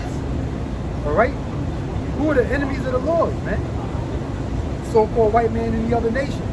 And the 2/3 of you niggas who follow after the so-called white man and the other nations. You have become the Lord's enemy as well. Go ahead. Right, they talking about Satan. Right. That's what these people think. Big. Who are the enemies of the Lord? It must be Satan. Oh, it's talking about, like you said, the heathens. Satan does exactly what he's told, man. All right? You know, and it says, but lo, thine enemies make a tumult, and they that hate thee have lifted up the head. They Yeah, have the so-called white man and the other nations. They hate Yahweh and they hate Yahweh Shah. They got their own gods that they worship and they praise and honor and glorify. All right? They don't worship and honor the true power. Okay? All right? So they're enemies of the Lord. Right? they have taken They're the quote-unquote antichrist. So to speak. Right? they have taken crafty counsel against thy people, and consulted against thy hidden ones. Yeah, they got these secret meetings, man. Where they gather together, you know, to take counsel on what they're going to do to the nation of Israel. How to keep them oppressed, how to enslave them, how to exterminate them, how to break up their goddamn families, how to drug them, how to torture them, how to torment them, how to keep them down. All right? That's what these heathens are doing, man. You know? That's what they're doing. Go ahead. They have said, come and let us cut them off from being a nation. Yeah, come, let us cut them off from being a nation. All right? Keep them divided amongst each other, man. Don't allow them to unite. Don't allow them to figure out who they are. According to the Spirit, according to the prophecies in the Holy Bible. All right? Feed them philosophies. Teach them about Hare Krishna. All right? Teach them about Islam. Teach them how to worship and honor your gods. All right? Do whatever it takes to have them not come back or return to their true power, the true and living God, Yahweh Shah. All right? That's why you got infiltrators who try to infiltrate the school and get the leaders to sell out, man. You know? That's why you got Nate sitting there denying the name of the Heavenly Father and His Son. That's why you got the ISUPK talking about the RFID microchip is not the mark of the beast. All right? Because these guys are fucking lowlights, man. But who's the one behind all of that, man? The so-called white man. All right? They have said, come let us cut them off from being a nation. Yup. That the name of Yeah, Israel. give them niggas a parade, the African American Day parade. Give the Puerto Ricans, give them niggas the Puerto Rican parade. Let them embrace being a Puerto Rican. Let the tribe of Simeon embrace being a Dominican. All right. Let the fucking coconuts embrace the Labor Day parade, man. The West Indians. Okay. Yeah. Hey, that's what these devils do, man. Okay. And then you got these niggas from all these different tribes running around waving that goddamn flag, man. You know, waving that fucking flag that represents a plot of land that the so-called white man stole from you, that you don't got no fucking power over, man. All right. You know. So they cut you off from being a nation. Right. It says that the name of Israel may be no more in remembrance. Yeah, don't let them remember themselves as being Israelites, man. Keep them niggas dumb. All right? Keep them niggas dumbed down, man. All right? You know? Give Sarnetta some money so he can keep pushing that fucking Kemet shit on them stupid niggas, man. Don't let them niggas wake up to the fact that they Israelites, man. Do whatever it takes, by all means. All right? Go ahead. It says, for they have consulted together with one consent. They are confederate against thee. Yep, they're confederate against you, man. All throughout the Roman Catholic Church. All right? Yeah, through Catholicism and through these different philosophies and fucking world religions. Okay? You know, that they try to push on our people, man. You know, you look at the Roman Catholic Church, that's a church that involves all nations, man. You got slanty-eyed goops that are down with the Roman Catholic Church. And they'll come to your black fucking community and try to push that bullshit on you, man. Man, there's a slanty-eyed goop gonna try to teach you about Jesus Christ. Come on, man. Give me a goddamn break, man. Then you got the Mormons and shit running all through your neighborhood, trying to the Church of Latter-day Saints, trying to push that blonde-haired, blue-eyed Jesus bullshit on you, man. Keep you niggas asleep. You got Africans in the Roman Catholic Church. They were talking about there's gonna be an African Pope. All right? So you got all the other nations involved, man. And keeping you niggas down. When the Pope, before he died, he was walking through that crowd, and the African Pope tried to, hug him or embrace him, and he was like, you know what I'm saying? That's how you feel about so-called black people.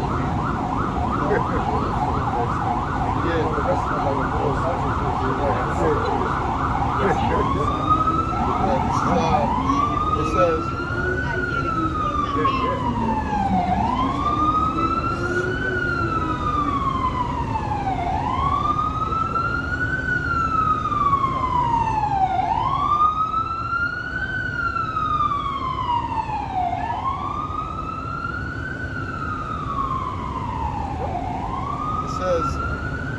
they have consulted together with one consent.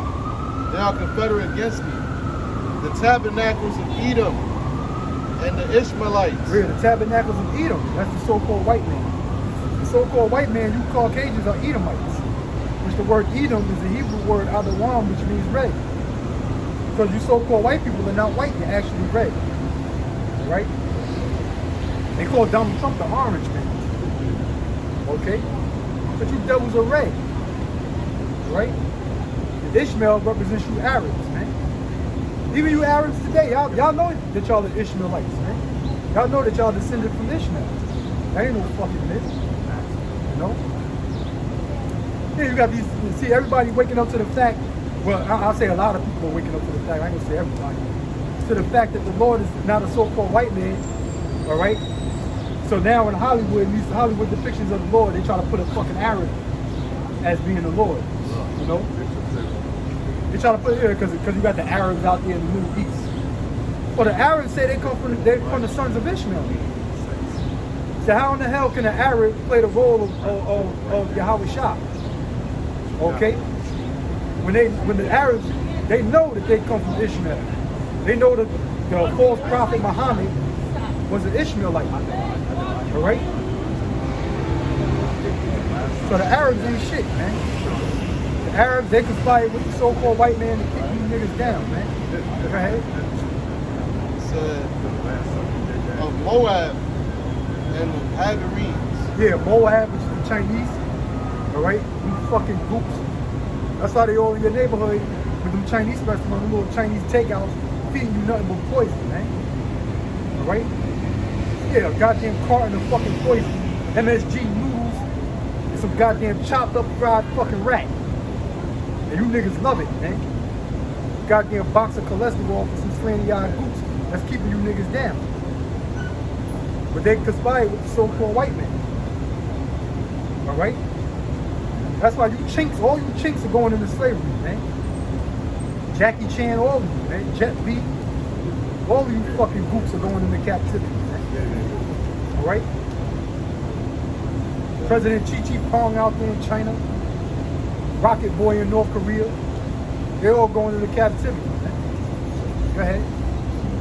It says Gabal and Ammon and Amalek. Yup, Gabal and Ammon, in which Ammon represents the Japanese. You know? The Japanese. So they going into slavery too, man. Alright? You got a lot of niggas that love to go to Japan, man. You know? All them gamers and video gamers and shit among our people, they love it out there in Tokyo, man. But guess what? All them goddamn boots in Tokyo, they going into captivity, man. Alright? I know a nigga who went out there and he used to play the video game so much, the nigga started learning how to speak that shit, man. Then he went out there to fucking Japan, got married, got a girl out there, got married and all that shit and had kids with the bitch out there, man. You know? Yeah, heathenized. Yeah, he learned how to speak that shit. Dude was one of them gamers. Yeah, back in the day, I mean, he still got a lot of niggas gamers now, but before the internet era, right? Well, nah, I can't say before the internet era because he learned how to play that shit. He learned how to speak that shit from playing on the web. But he was always a gamer. You know, back in the days when they used to have the first Nintendo and Atari and all that shit, man. He was always into video games. Heavy. You know? He used to keep his game system he used to walk around with a backpack with his game system in the backpack, man. So video games became like his guide, man. You know? So he wound up learning how to speak that Japanese shit, all that Chinese boot shit, from playing them video games on the web. Right? But the point is, the Japanese, they going into slavery as well, man. All the heathen nations go into captivity, man. Right? It says Amalek, the Philistines. Yup, Amalek and the Philistines, Amalek, so-called Jews, them small hats and the gutter rats out there, fucking Shylocks and stingy bastards, they're all going into slavery, man. Alright? And the Philistines, that's from Africans. Because, you know, contrary to popular belief, amongst you federal black-ass African Americans, you niggas are not African, man. Alright? Foundational black Americans. Alright? You niggas are not Africans, man. And the Africans are your enemy. And the Africans are going into slavery, man. Alright? You know? Matter of fact, get that in. Is that Isaiah? I think it's Isaiah 45 and 14. Merchandise Ethiopia. Right.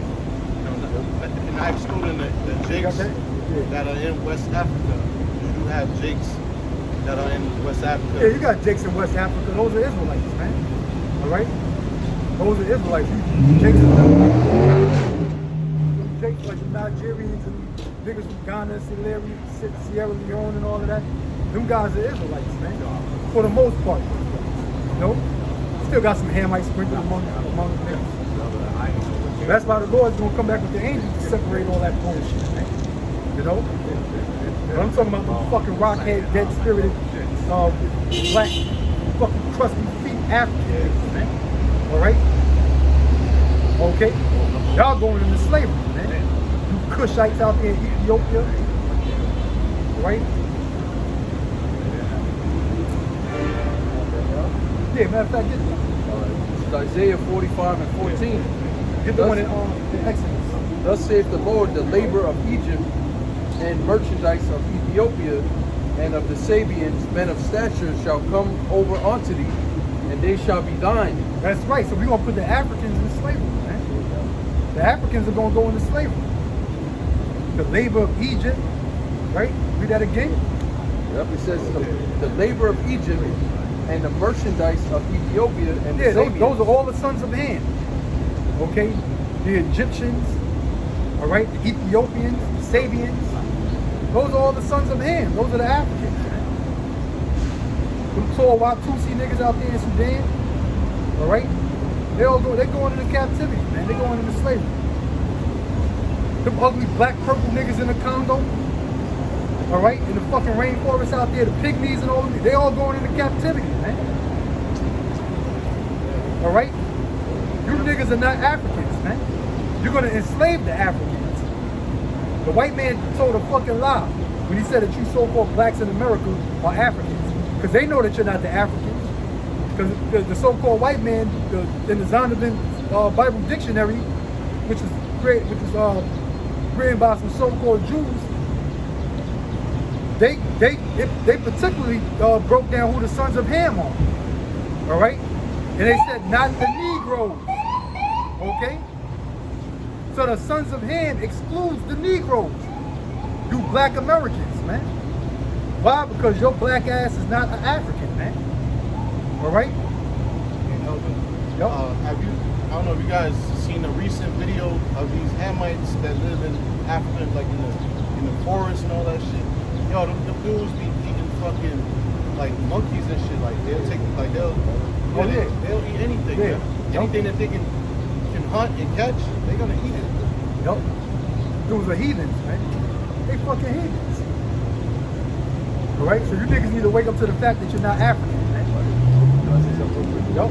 That's why the so-called white man, he went to West Africa to get you because he knew he could track you down. They didn't get slaves from all over Africa. They didn't go to East and South Africa. They went specifically to where you was at. But get Joel. Yup.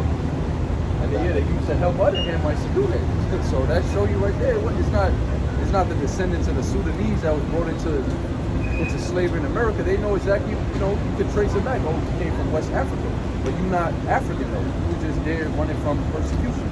You go through the history, 70 AD, tribe of Judah fled.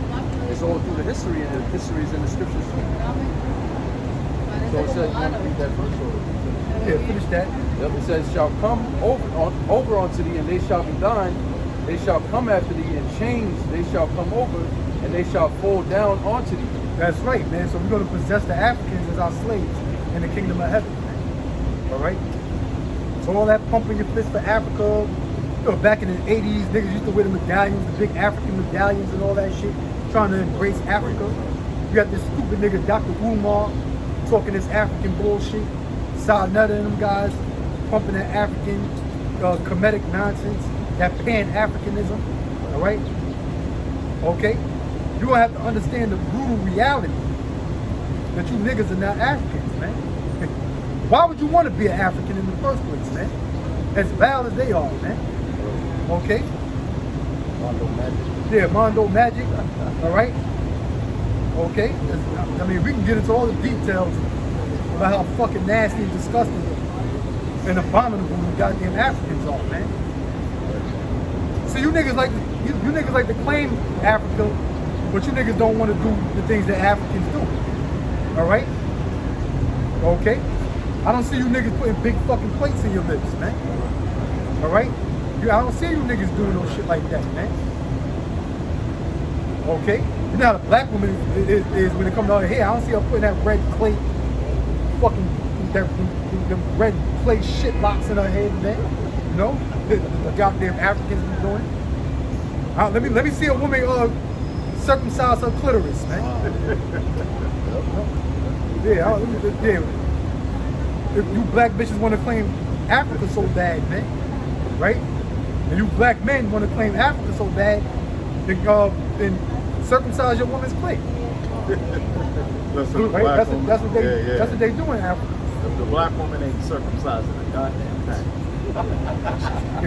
She's too much of a goddamn sex freak, man. She ain't circumcising a goddamn clitoris, man. It's like I said last week about the plate in the lips. What black man you know gonna put a fucking plate in his lip, man? Right. That's bullshit. Ain't no black about it. Ain't no black West Indian Haitian man. That's insanity, man. That scarification shit they do, they cut their skin, trying to get Yeah. top one, so it can bubble up and scarring. That shit look crazy. It look like a fucking lizard. Yup. Right? Said that the Lord said a difference between the Egyptian and the Yup.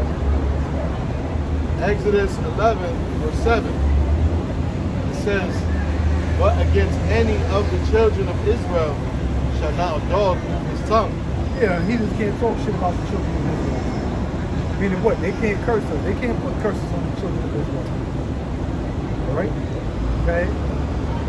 Against man or beast. Against man or beast. Okay? That ye may know how the Lord shall put a difference between the Egyptians and Israel. Yeah, that's right. Two dark-skinned nations, but we got a different spirit, man. You know? And that all these Africans that are in your community, you Jakes can see that them Hamites got a different spirit, man. Alright? There's all of that pumping your fist for Africa and embracing Africa. Then you got a ton of goddamn African migrants over here. You niggas can't stand them fucking Africans, man. Now you see it yourself that they ain't nothing but a fucking eyesore and they rude. And they look down upon you, man. Okay? Why? Because there's a different spirit, man. You know? See, the black Americans was here for the longest, right? Then, you know, another dark-skinned tribe will come here. The West Indians will they'll come up here to America. First niggas that hate the West Indians. Oh, I can't stand them Rastafarian niggas and, you know, them Jamaican niggas and all that shit. But then after a while, them niggas start to vibe with each other, man. You know? You know, after a while, they start vibing with each other. They go clubbing and partying with each other. You know? They hang out with each other. You know? They start clicking. Then the Haitians came up. Niggas ain't like the Haitians, man. You know? All them dirty ass Haitian niggas, man, they ain't like the Haitians, man. You know, they talk all kind of shit about the Haitians. They don't know how to dress right. You know? All kind of shit they used to say about the Haitians, man. You know? Then after a while, what? The Haitians be here for a long enough time, and the tribe of Judah start clicking with the Haitians, man. That's because we got a spirit that connect with one another, man. You know?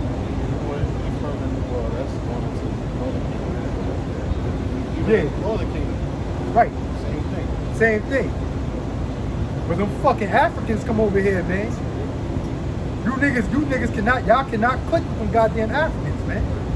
Alright? They won't allow you to click with them, man. Because them Africans can't stand your black asses, man. Alright? And the feeling is supposed to be mutual. Why? Because the Lord put a difference between us, man. The reason why you Judites were able to click with the Benjaminites and the Levites, that's because those are your brothers, man. Y'all got a similar spirit, man. Okay? But there's a division amongst you and the goddamn Africans because why? Y'all have two different spirits, man. We don't have the same spirit as the goddamn Africans, man. You know? They can't dance.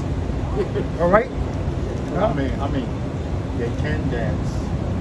Not with a flavor. But they doing the monkey dance. They doing the baboon dance.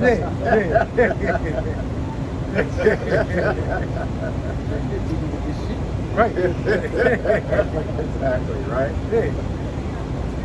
And they got a horrible stench. They stink. They don't like. You know, they're not a clean. They're not a cleanly type of people, man. You sound like cheating Africans. That shit come out their pores, like all the food you eat, it makes you smell it. Oh, yo, I just want to make a quick testimony right quick. Yo. I was in the hospital and shit. And I smelled a certain kind of smell. And I said, I bet you that's a Hamite. I smelled them before I saw them. Cut. I got a testimony too, brother. Oh, okay. I got on a crowded bus one time, man. Yeah. And I said, damn, I can smell a Hamite on this motherfucker, man. So I'm looking all around, like, where's the Hamite, man? I'm looking for Right. So I know there's a fucking African bitch sitting down. I said, yeah, that's that shit, man. You know? So you can smell them before you see them, Yeah, man. you can smell stink. ham before you see them. Yeah. Hold on, I gotta skip the thing right quick. Okay. This is Joel, the 3rd chapter and the 4th verse. Yea, and what have ye to do with me, O Tyre and Zidon? Yup, Tyre and Zidon represents the Africans, man. Okay? The, who was that, the ancient cities of Philistine? Yeah. Used to be, Tyre and Zidon was located where the ancient land of the Philistines was at. Yep. All right? And the Philistines are descendants of the Africans, man, of Ham. Okay? By way of Mitzrayim, which is the Egyptians. Okay? It says that Tyre is the Arabs, Zidon is the Hamites. Kind. It says all the coast of Palestine. All the coast of Palestine.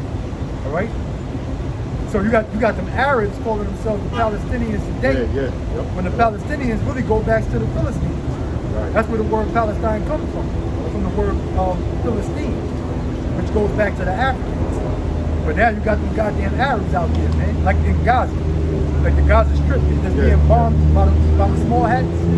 All right? You got motherfuckers out here protesting and waving the Palestinian flag. Yeah. Yep. Okay? All right? So the Arabs and the Africans got together. They conspired together.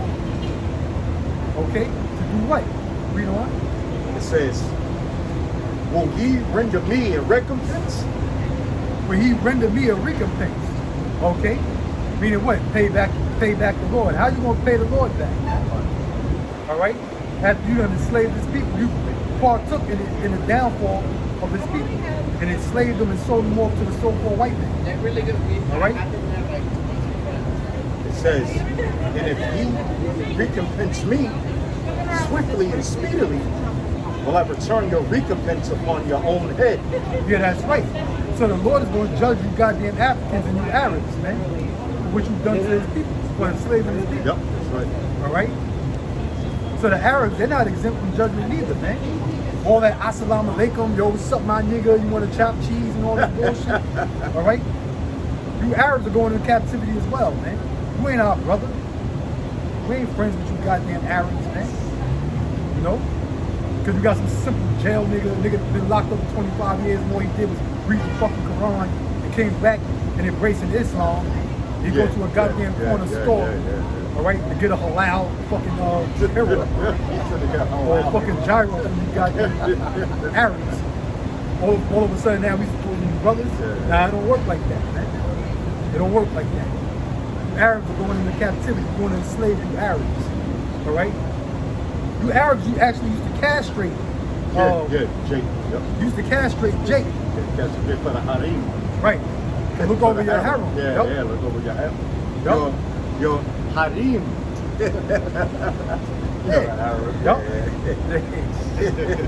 That's right. Hey, you ain't want Jake popping your woman. Hell no. Word. Yeah, pop our woman though. Oh yeah, they pop our woman. For a fucking Lucy. Yeah. Lucy and some goddamn Similac, man. Right. That's how low our women have become, man. Yeah. They're such on a lower state. They are a Papa damn Arab, man. Yep. That's why I'm defecating on their face. Yeah. Oh. That's a good point. The black women going to Dubai.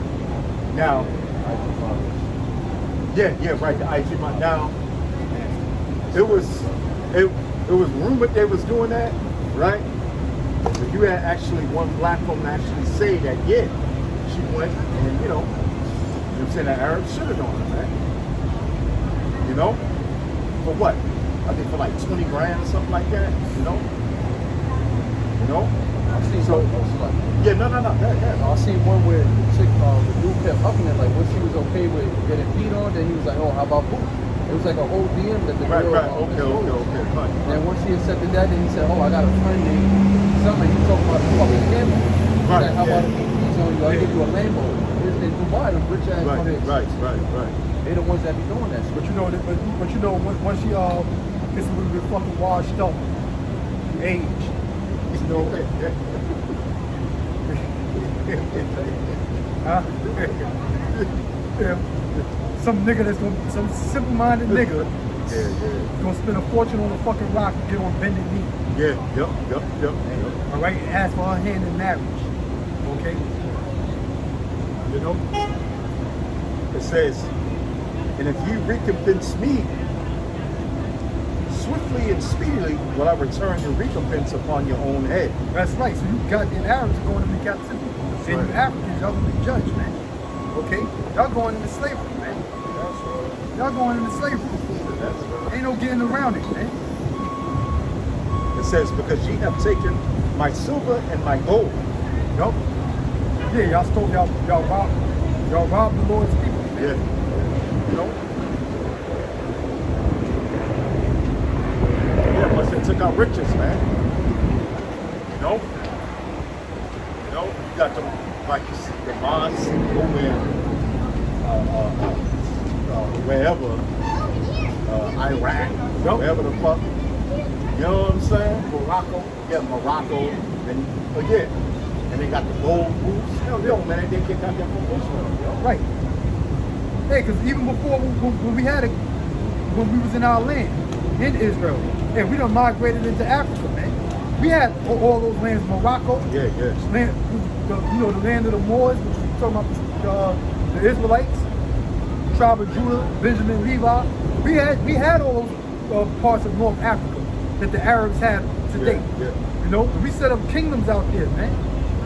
All right, where we had gold and silver and all the different spices and herbs that we used to trade across the Mediterranean Sea, man. You know, and then slowly but surely, the goddamn the Arabs wound up taking control over North Africa, man. Yeah. It's just like Hannibal. Right. It's like Hannibal over there in North Africa and Carthage. Carthaginians. Those are Jakes, man. Those are so-called black men from the tribe of Judah.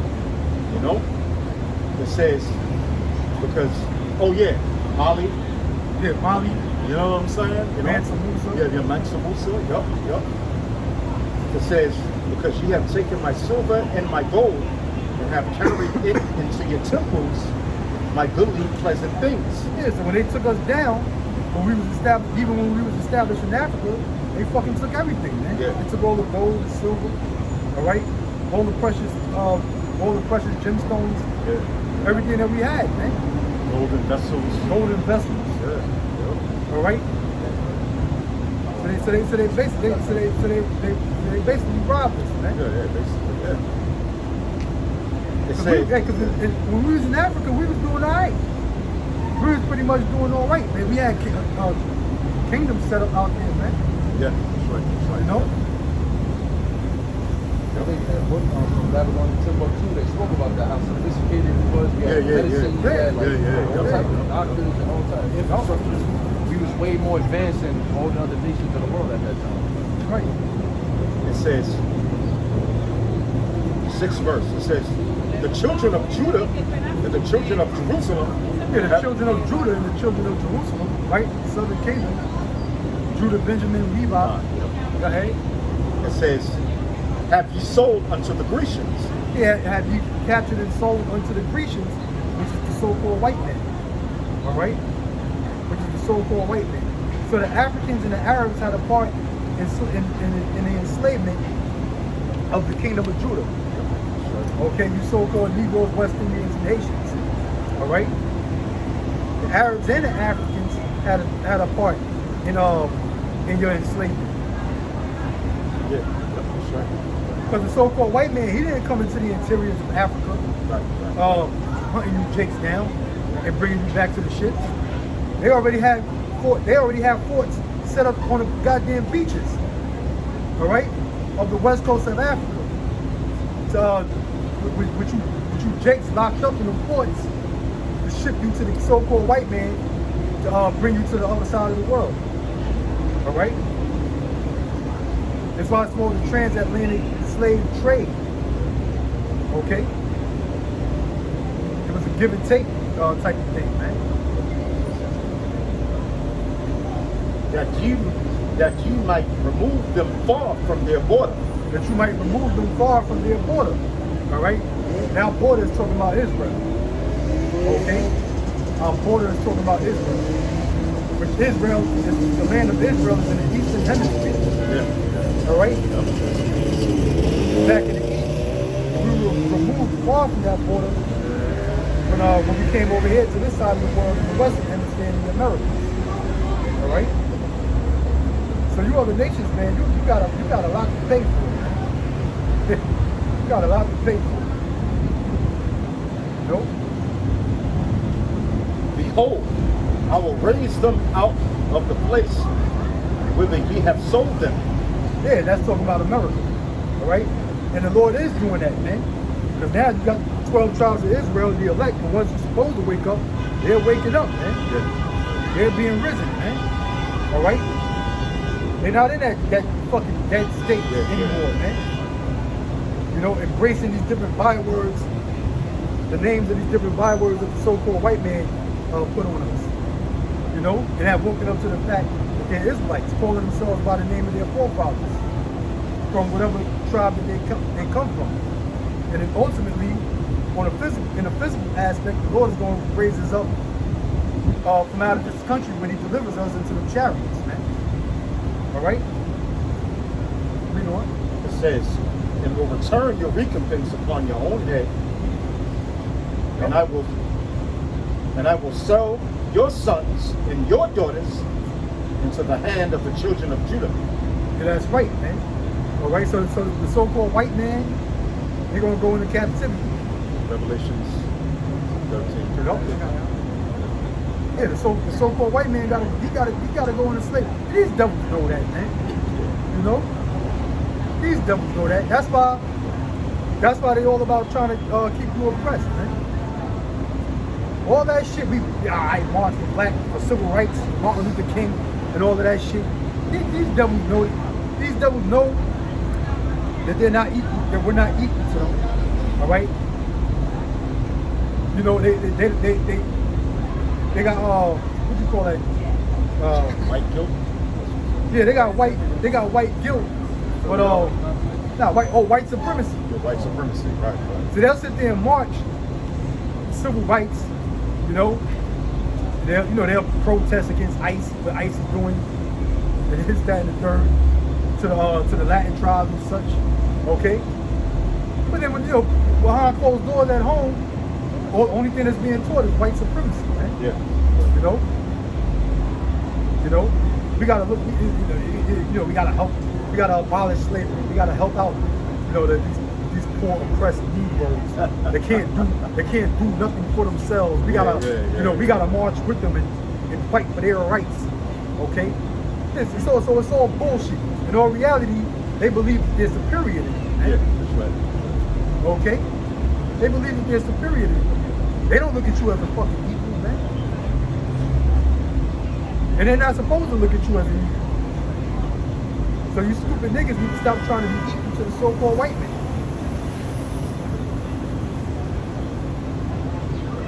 Revelations 13 and 9. Yep. If any man have an ear, let him hear. If any man have an ear, let him hear. Okay? Meaning understand what's being said.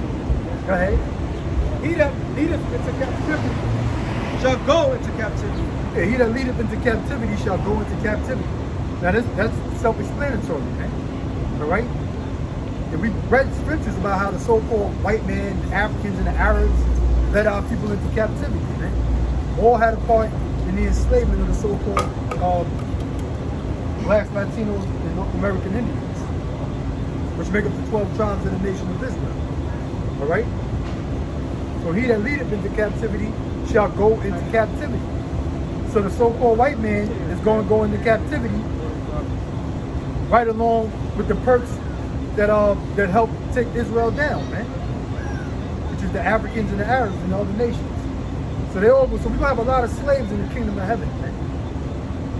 So you can understand. He that killeth with the sword must be killed with the sword. He that killeth with the sword must be killed with the sword. All right? The so-called white men have slaughtered you, so-called Negroes, West Indians, Puerto Ricans, by way of the sword. Okay? Germ warfare. All right? That's how you got America in the beginning on the East Coast, with the Gadites on the East Coast. Right? Started out with germ warfare, lacing the blankets of smallpox. Okay? Getting the North American Indians drunk with poisoned wine. Okay, poisoned the alcohol. All right. And then as they migrated further west, they killing the natives off with the gun, with the Gatling gun. All right. Then they came out with that goddamn revolver, man. Yeah, Colt 45. Yup. Okay. So he that killeth with the sword must be killed with the sword. All right. There's a book called Without Sanctuary. All right. That shows post-slavery all of the lynchings that was going on throughout America. And it ain't just limited to the South. That was in the North and out there on the West. Okay. Of Jake being lynched, hung off trees, man. Killed by way of the sword. Being burnt, being castrated, all right, being tortured, okay, limbs hacked off, all right, and then being strung up on trees, man. I forget the name of that. What's that? The poet or singer name? Does it mean it's no. Oh, Billie Holiday, right? Okay. Right. Called Strange Fruit. Okay, which was in reference to the jakes that was being lynched off of the trees. All right, being killed with the sword. So he who killeth with the sword must be killed with the sword. So you so-called white people, man, you got all hell to pay. You got all hell to pay, man. All right. So y'all go ahead, going ahead and fucking kill each other out there in the Middle East for all we care, man. All right. Yeah. Okay?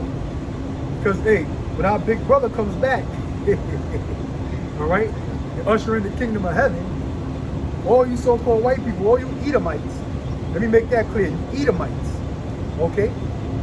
All you goddamn Edomites are going to have to serve slavery, and guess what? We're going to torture and kill you in so many fucking ways, man. That's unimaginable, okay? But it's going to be all done in righteousness. Okay? Here is the patience and the faith of the saints. Yeah, we being patient, man. We suffering, man. We suffering, long suffering, to what? To enslave and kill you goddamn devils, man. You know? And who are the saints, by the way? The saints are the children of Israel. So-called Negroes, Latinos, North American Indians. Those are the saints of the Most High. All right? Not no Mother Teresa, all right? Yeah, not the goddamn Pope. Okay, or whoever he tries to induct, whatever heathen he tries to induct into sainthood. Okay? The saints are the children of Israel. P. Diddy is a saint. So you can get the picture, so just so you can understand. All right? R. Kelly. Fat Joe. those are saints. I don't give a fuck how wicked them niggas are, man. All right? Yeah, O.J. Simpson was a saint. And it still is. All right? Yeah, like the elder said, even RuPaul. Okay? All right? Even Tyler Perry, faggot ass. He's still a saint, nonetheless. You know? Yeah, those are Israelites, man. You know? And in the kingdom of heaven, they all will be in their right state of mind, man. Okay? This is Jeremiah 30:16. Therefore, all they that devour thee shall be devoured. Yeah, who devoured us, man?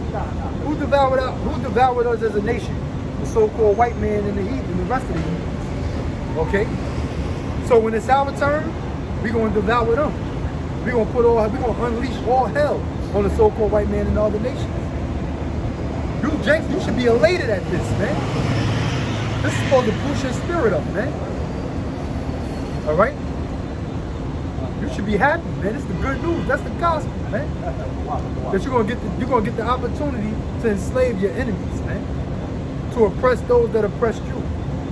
It's called vengeance. It's called payback, man. Go ahead. And all thine adversaries, every one of them, shall go into captivity. Yeah, all of our adversaries, every one of them shall go into captivity. So ain't gonna be none left behind, man. All right? Every last one of them gonna go into captivity. All these fucking Edomites are gonna go into slavery. Give me Lamentations 4 and 21.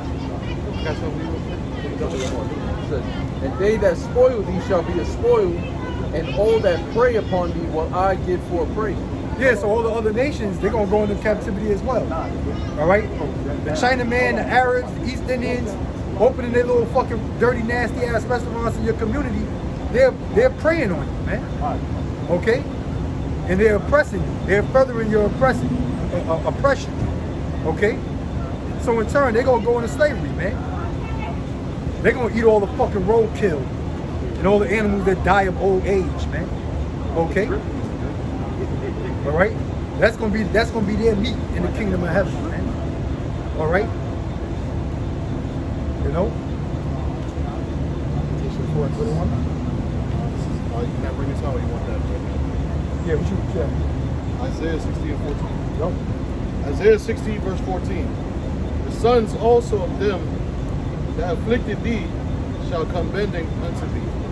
Yeah, that's right, man. Talking about when we get these other nations in slavery, man. Okay?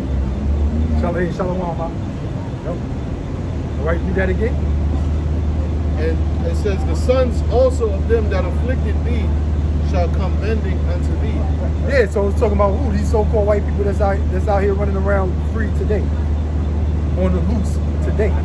All right? Their forefathers oppressed us, so in turn, they got to pay for what their forefathers did. Isaiah 14 and 21. All right? They got to pay for what their forefathers did to our forefathers. All right? And they're still oppressing us unto this very day because they're benefiting off of what their forefathers did. All right? So they're going to come on bended knee.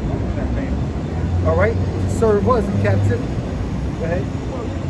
Right. It says, and all they that despise thee shall bow themselves down at the soles of thy feet. Right.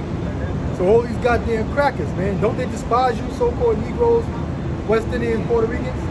All right? They can't stand you niggas, man. As soon as one of you niggas make it out the hood and go move into the goddamn suburbs, right? On white street, in the whole white community, them crackers be like, damn, there goes the neighborhood. All right? Okay? You know, a lot of times when you jakes move into the white neighborhood, they'll spray paint on the garage, nigga go home, go back to Africa, or some shit, you know? So they despise you jakes, man. They don't like you niggas, man. You know? They don't knock on your front door with the basket of treats, the apple pie, and say, welcome to the community, welcome to the neighborhood, you know? Yeah, right. All right? They spray paint on your front door, nigga go home, go back to Africa. Or they'll spray a swastika, man, on your property. Burn a goddamn cross on your front lawn. All right? Call 911, like, oh, there's an intruder in the Right. community. And shit. Right. Meanwhile, you live in the house and they know you live there. Absolutely. That shit is crazy. So these devils despise you, man. All right? So guess what? All the hell that they put us through here in America, we're gonna put them through hell double. Twofold. All right? Thus saith the Lord. The Lord said, render unto them double. All right? So we're gonna put twice as much hell in these goddamn devils that they put on us here in America. There's more than that? Go ahead. It says, and they shall call thee, it says, and all they that despise thee shall bow themselves down at the soles of thy feet. And they shall call thee the city of the Lord, the Zion Right. the Holy One of Israel. Yeah, that's right, man. Okay, so that's when it's going to be manifested with the children of Israel where we are. All right? When we put these goddamn so-called white man comes bowing down at your feet. Okay? Begging for mercy, man. And forgiveness. From you, because you're going to inflict so much fucking hell and pain on him, man. He ain't gonna have nothing. He ain't nothing else he's gonna be able to say. But then these are the children of the Most High. All right, they are the real Israelites, man. All that calling you the black Hebrew Israelites, like these just some niggas who believe they the Israelites. That's basically what they saying when they make reference to you as the black Hebrew Israelites. So they basically saying you the fake Israelites. Okay, that's basically what they saying, man. The black Hebrew Israelites. Oh, that's some crazy niggas that believe that they're the real Jews. Yeah, right. So much trauma, slavery that you're just trying to keep it to something. Right. That's the tactics of the so-called white man. Yep. Anytime Jake start speaking some truth or waking up to some type of truth, they want to deem you as crazy. So that's how they deceive the masses. Oh yeah, that's the crazy ass niggas on the corners. Yeah, you gotta sow that seed of doubt in the minds of the people, so these niggas won't really start believing that they're the Israelites. Okay, those are the black Hebrew Israelites, man. Okay, meaning what? Oh, they're not. That's not the real Israelites. As long as you believe that the small hats are the real Jews, then you're on the right path or the right track. All right. But the niggas that are embracing Hebrew Israelism, as Cab Malone like to call it, all right? Those are the black Hebrew Israelites. Okay? Meaning them niggas, basically saying them niggas is bugged out. That they think they're the real Jews. All right? Right, so it says, whereas thou hast been forsaken and hated, so that no man went through thee, I will make thee an eternal excellency, a joy of many generations. That's right. So the Lord is going to raise us up out of these fucking ruins, man. Okay? Wherein everybody despises us, everybody hates us. All right? You know? And the Lord is going to bring us up out of that situation, man. And raise us above the nations. And give us and grant us the kingdom of heaven. Okay? And then the ugly truth is going to come out about who the so-called white man really is, man. Because everybody's going to look down on the so-called white man and despise him. Don't tell you that in Isaiah the 14th chapter. All right? So before that, like them TikTokers here come up and say, hey, we ain't know the real Hebrew Israelites, we get attacked. But that only because the scripture said the Lord had to give us fame and praise in the land where we was brought to shape. So it really started already because them send something say, hey, these dudes there, they wonder if people think wonder if we are the true Jews because they are human. They have psychological evaluation. So one day, you know, the spirit of the Lord. Hey, I say wonder of them. So one day they're right, or one day we're the true chosen. So it all go back to Yahweh Hashem. So you can't do nothing against the truth. You can't fight against the truth unless you go, you know, try embrace it or you know. Publicity is good publicity. Yeah, come on. Yeah, we'll take it whether you're trying to defame us, you know, deem us as infamous. So it's all good. All publicity is good publicity. Because all it's going to do is wake up the elect. Whether vocab is, you know, trying to demonize brothers about the rape thing or whatever, you know, what's it called? Basically, you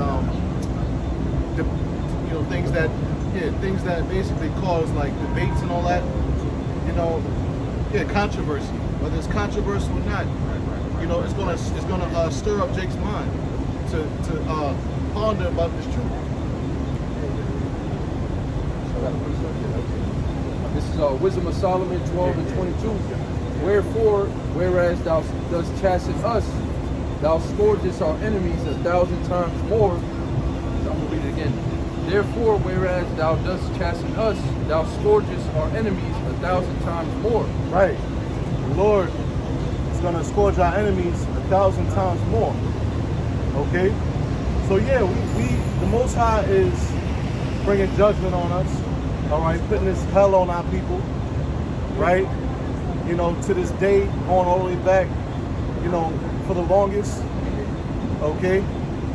You know, but like the scriptures say, the Most High is gonna, for all the wickedness that has been done to us, these heathen nations is gonna have to, they're gonna be repaid double. Get off First Thessalonians 1:6. I think it's second or first. But yeah, you know,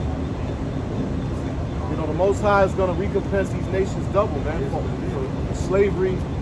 All right, for keeping us at the bottom, keeping us systematically at the bottom, keeping us oppressed, right?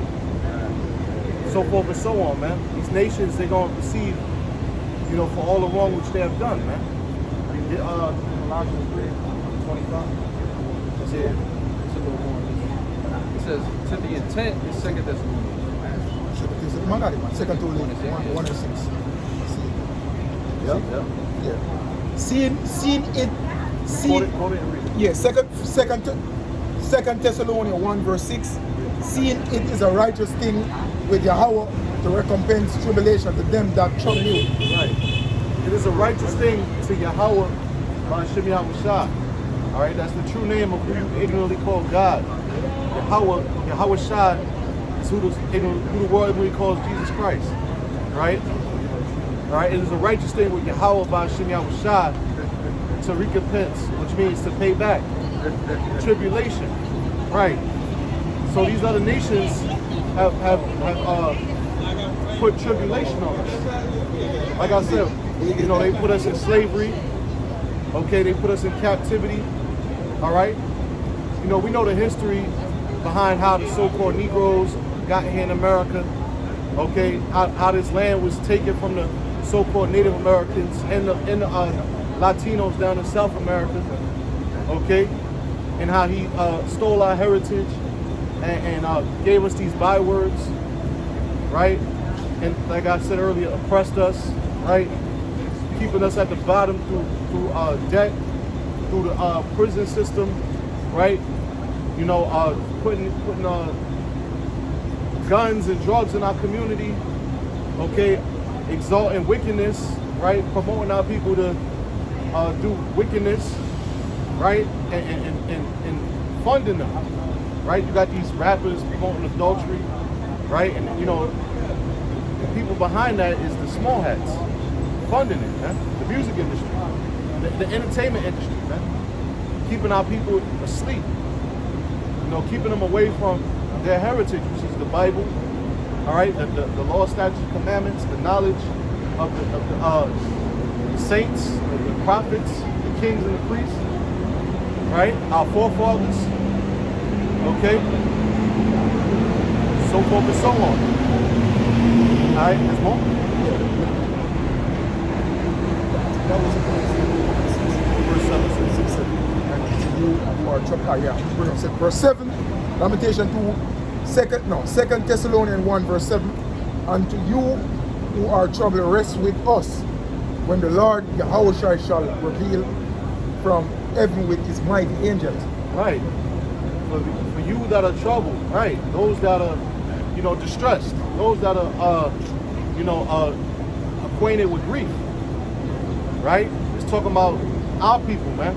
The Israelites, so-called Negroes, Latinos, and Native Americans, man. Those of you that are troubled, man. It said rest with us.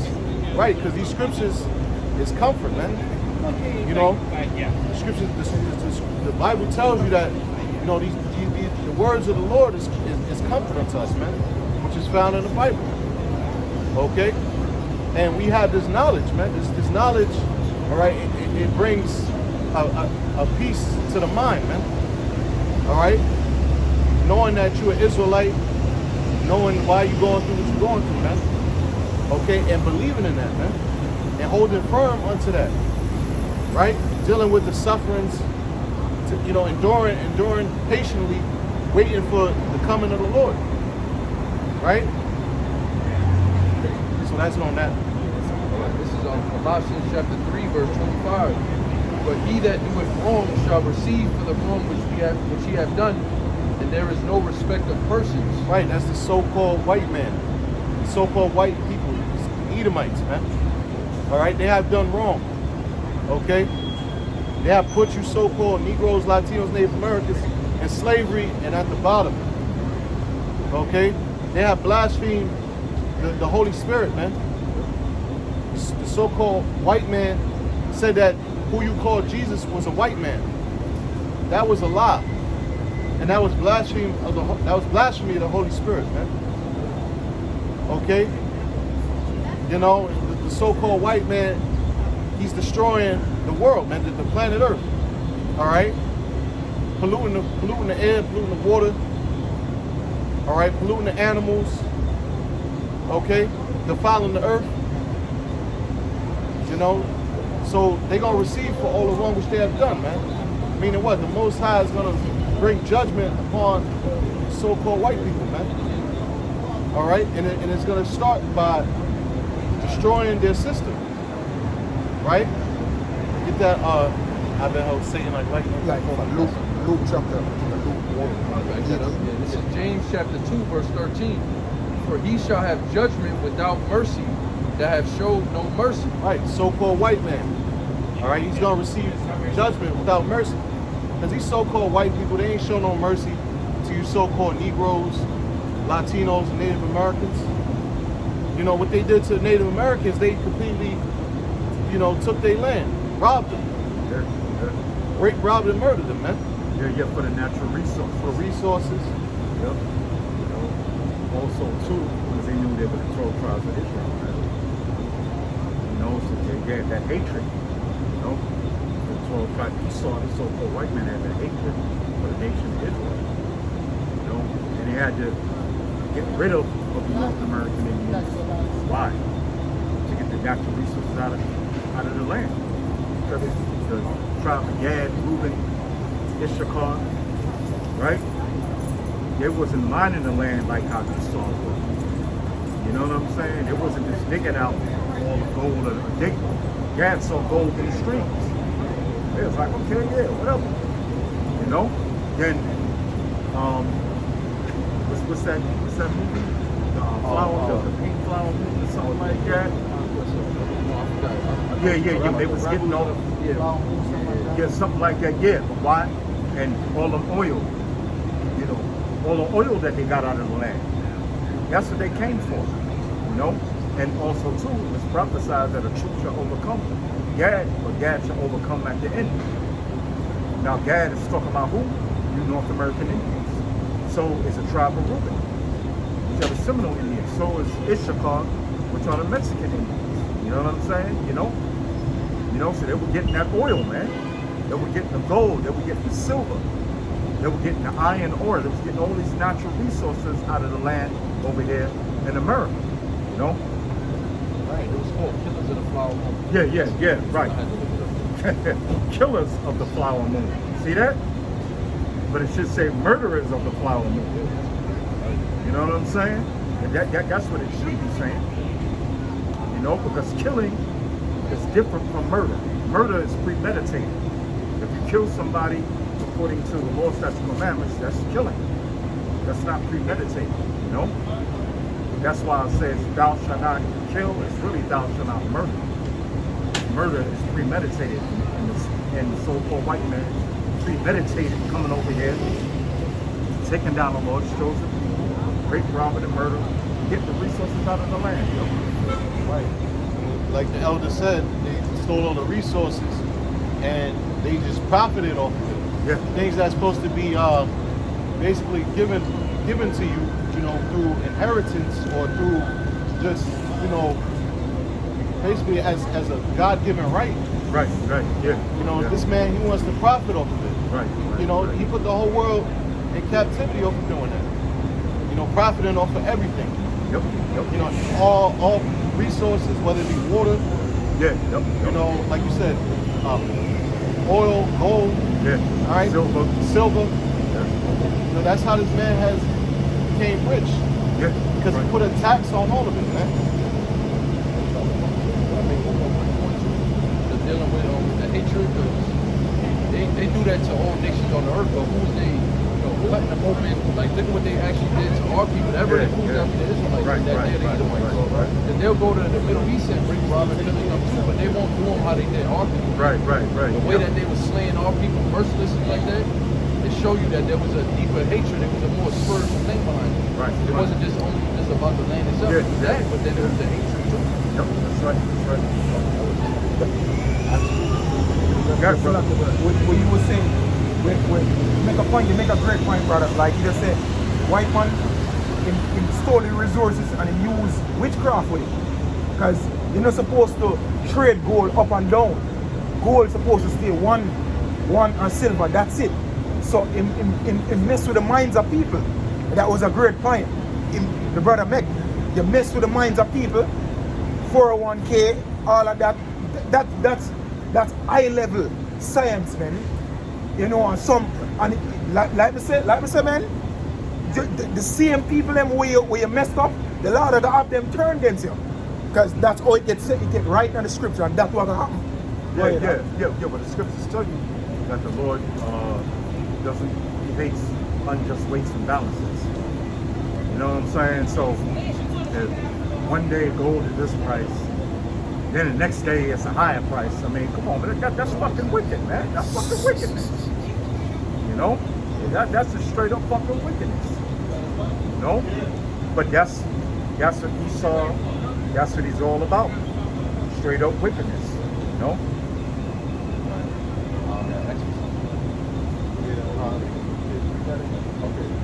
Yeah, this is James chapter 2, verse 13. Read that now. James 2 and 13, for he shall have judgment without mercy that have shown no mercy. Right, so the so-called white man has shown no mercy. Therefore, the Heavenly Father said he ain't getting no mercy. All right, the so-called white people, all right, there's gonna be hardcore slavery.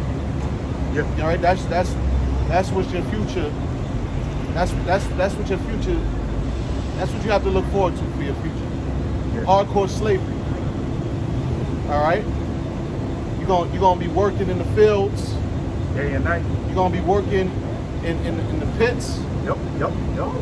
Working in them gold mines. Oh. You know, all of that, man. We're going to tell you to get a colorful pebble on top of a volcano or in the bottom of the sea. That's the type of shit. Listen, we're going to torture you, so. Mission Impossible. Yeah, we're going to give him an impossible mission, yo. You know? Right. You're gonna be terrorized. Yeah, you're going to be terrorized. In the kingdom of heaven. That's right. Every day you wake up, it's gonna be like a nightmare for you so-called white people. All right, the way you had it for so-called Negroes during the time of hardcore slavery, all right, for you, it's gonna be hardcore slavery, but it's gonna be on a whole nother level. Right. All right, violence is gonna be exercised on you all the time, man. Your All right, women shall be grape soda. right. Exactly, you know? Exactly, that's right. Hey, listen, man, look, you did it to our women. We're gonna do it to your woman. You know? But ain't no Israelite gonna fall in love with the Edomite woman, man. It's all gonna be over hatred, man. Pure, unadulterated hatred. You're gonna grape soda, the Israelite gonna grape soda your woman, and you're gonna take outside the fucking hang the fucking ass, man. You know? God said in the scriptures. Yep, that's right. That's right. And that's righteousness. That's right. Why is it righteous? Because like the elder said, it happened to us. That's right. You know? It got to be done to him. Yeah. You know? We ain't gonna break you. Right. We ain't gonna break Israelite men. Not Negroes Latino Native Americans not gonna break a man. They're gonna break so to your woman, yo. You know? Right, we're going back to the ancient world Right. doing things, man. Right? Yeah. That was it. All right. You got something? Yeah, I just want to read this right now. Oh, you got more? Oh, okay. It says, this is First Thessalonians, the 4th chapter, and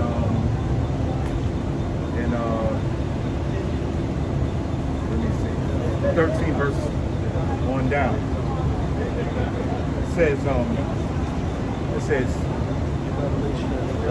but I would not have you to be ignorant, brethren, concerning them which are asleep, that ye sorrow not, even as others which have no hope. Right. You have No, go ahead. right. Because you have brothers that have passed on, you know, in this truth. You know, you have many Israelites that have passed on, you know, and have been done injustice, man. Yeah, that's right. By the hands of the so-called white man. All right, whether they was hung, whether they was castrated, or, you know, dealt some heinous harm, some heinous act. Right?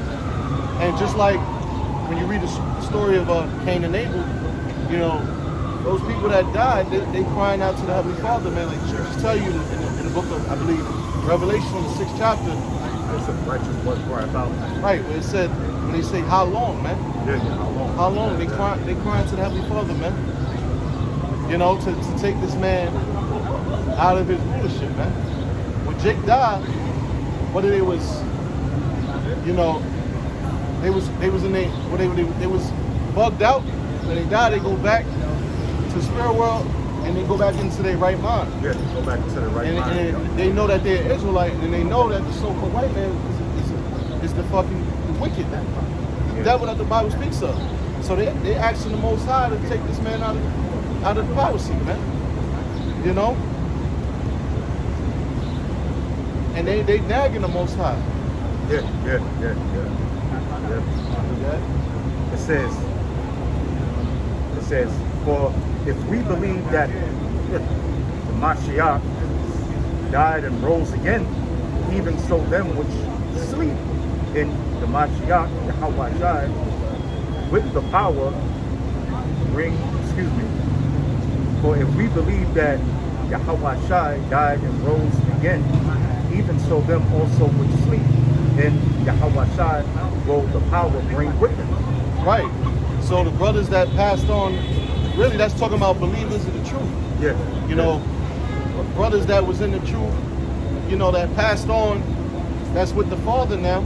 That's in heaven in the spirit world.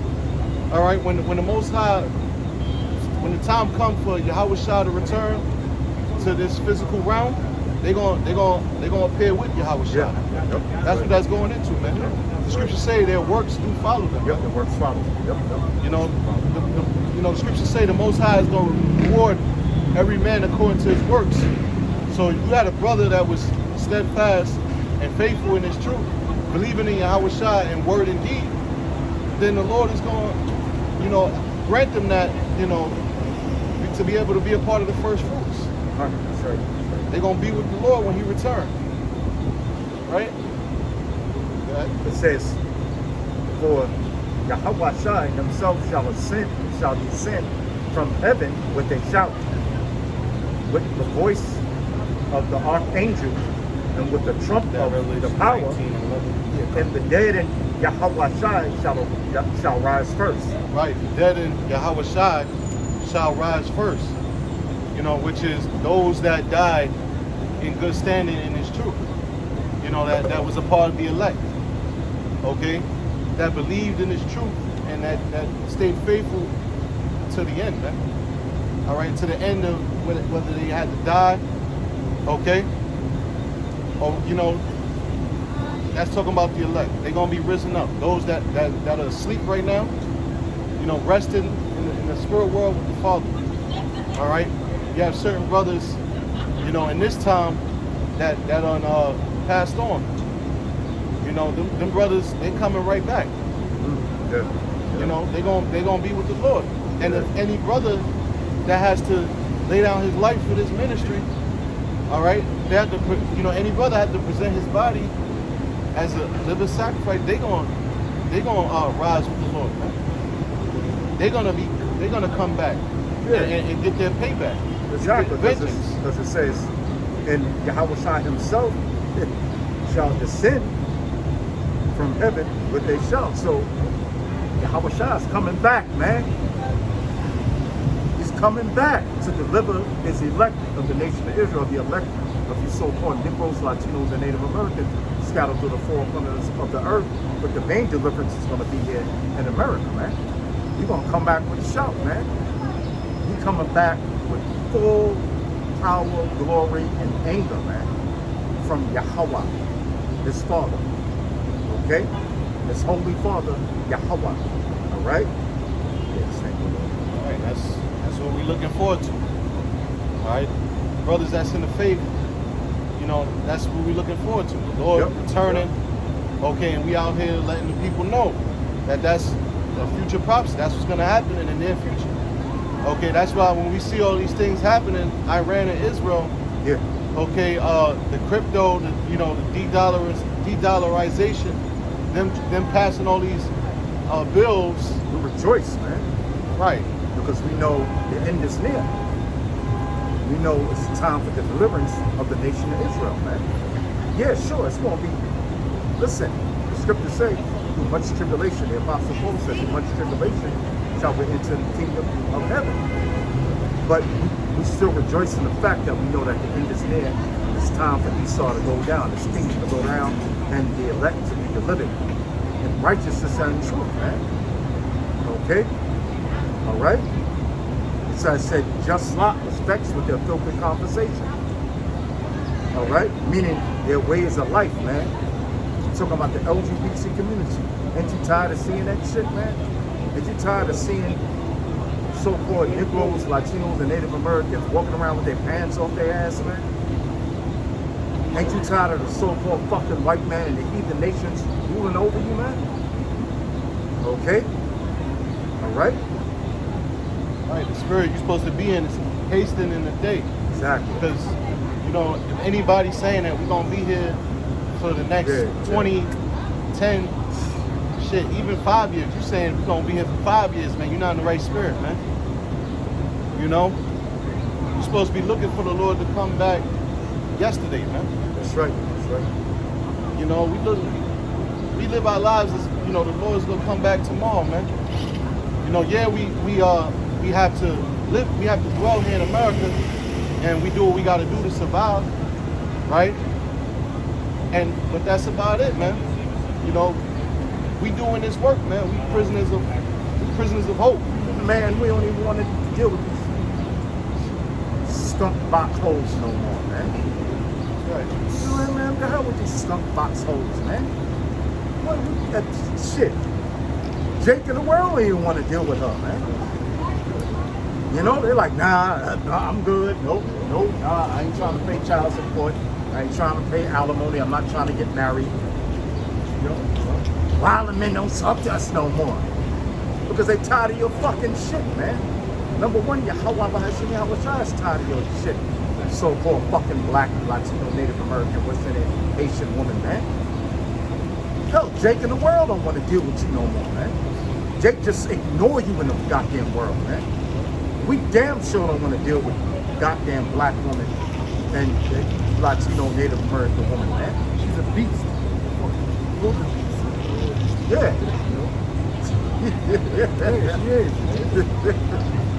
Yeah, man, we tired of this fucking wicked ass, demonic, satanic, wicked ass kingdom, man. Okay? But Yahweh Shai has to fulfill his prophecies first, man. One of the main prophecies that are going to be fulfilled is that R5D chip, which is the mark of the beast, man. Okay? Can I bring this out real quick? Yeah, cut. Get on these fucking nasty holes, man. Yeah, cut. You got a spirit of work, man. I'm trying to avoid talking about this bishop, but black women always come up. This is Ecclesiastes chapter 7, verse 26. And I find more bitter than death the woman whose heart is snares and nets. Yeah, I found more bitter than death, the woman. So, King Solomon was one of the wisest kings on the planet Earth at that particular time. He said he found more bitter than death than the woman, which hearts are snares and nets, because women get you trapped up in this shit, man. You know? Now all of a sudden, you deal with the goddamn black woman, and now all of a sudden, now you in child support court. You get married to the black woman, now you're paying fucking alimony, man. They trap you up, man. Oh, look at the case of Tory Lanez. Yeah, the case of Tory Lanez. Yup. You know, he said for him trying to protect 2 black women, got that 10 landed him 10 years in prison in California. They ain't almost stabbed to death like the brother just mentioned. You know? Yeah, he said, I find more bitter than death. In other words, if you rather get shot in the head by a goddamn bullet than fucking kill with the woman, man. Hey, with some women drive men to commit suicide. Yeah, that's right. Yup. You know, you got some dudes that can't take the shit no more, and they wind up offing themselves. Yeah, that's right. Oh, like that situation where the Jake, he's called the Frenchman. Like he breeds some kind of dog, they call him the Frenchman. He arguing online, I don't know why Jake go live and tell the whole world business, but whatever. That's the generation. He's arguing with his woman. What happened? He wound up taking his woman out and taking himself out.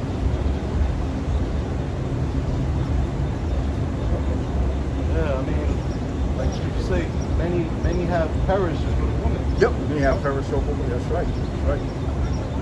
And I find more bitter than death the woman whose heart, meaning her mind, Yep. is snares and nets, and her hands as bands. Yep. Whoso pleaseth the Most High shall escape from her, but the sinner shall be taken by her. Yeah, well, that's grimy niggas getting the grimy women. That's all. Diddy and Cassie. Yeah, fucking Diddy and Cassie. Yeah, exactly. Grimy niggas getting the grimy black woman, yo. That's all that is. Then he do her dirty, then she do him even dirtier. You know what I'm saying? Yep. Now he all fucked up in the game. Now he either doing time over this broad, or he work. He got to give the majority of the check for child support. You know, or he taking care of a kid that's not even fucking his, man. You know what I'm saying? You know. Kid, I'm sorry. no. Go ahead. Now, I remember like Apostle Tahar was saying, most of the cases that you see with these jakes that are homeless, there's winos in front of the banks, opening the door for you, and everybody despises them. Most of the time, them dudes wind up like that over a fucking woman, man. Over a goddamn woman, man. You know? Because a woman's mind is snares and nets, and their hands are like bands. Yeah. Trap them up. Like the elder was just mentioning, child support, alimony, all this shit with the courts in their favor to drive the black man into the doghouse. Yeah. You know? And they got a lot of our fathers all fucked up, man. Yeah. Strung out on fucking drugs. Resorting to becoming winos or whatever. Right. You know? Right. And you know, they if they hold a job on the books, they don't fucking receive no pay from it, man. Yeah. You know? And then trying to get jobs off the books is a fucking is a harder thing to come by nowadays, man. You know? So these jakes wind up, they wind up fucking destroying themselves, man. Yeah, that's right. You know, becoming homeless, becoming dependent on drugs and shit, man. Or going fucking crazy. Or going crazy, losing their minds, man. You know, because when you look at all of these jakes, right? The ones that's all strung out on drugs and it's all fucked up that's in the gutter, so to speak. They wasn't born into that. They wasn't born that way, man. For the most part, you know. They eventually became that way, man. And chances are they became that way over a fucking woman. Yeah. You know. Like Pastor always say, like it's true. Men love, women don't. So a man's gonna love something that doesn't really love him back.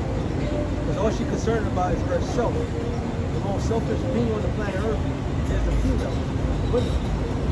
She's a load. She's a burden. Yeah. Telling a woman, find yourself less money, stressed out all the time. You know, so the whole nine, man. Oh, Yeah. yeah. Yeah, but that's the scripture say. Behold, you shall have trouble in the flesh. You know? Dealing with these fucking women, man.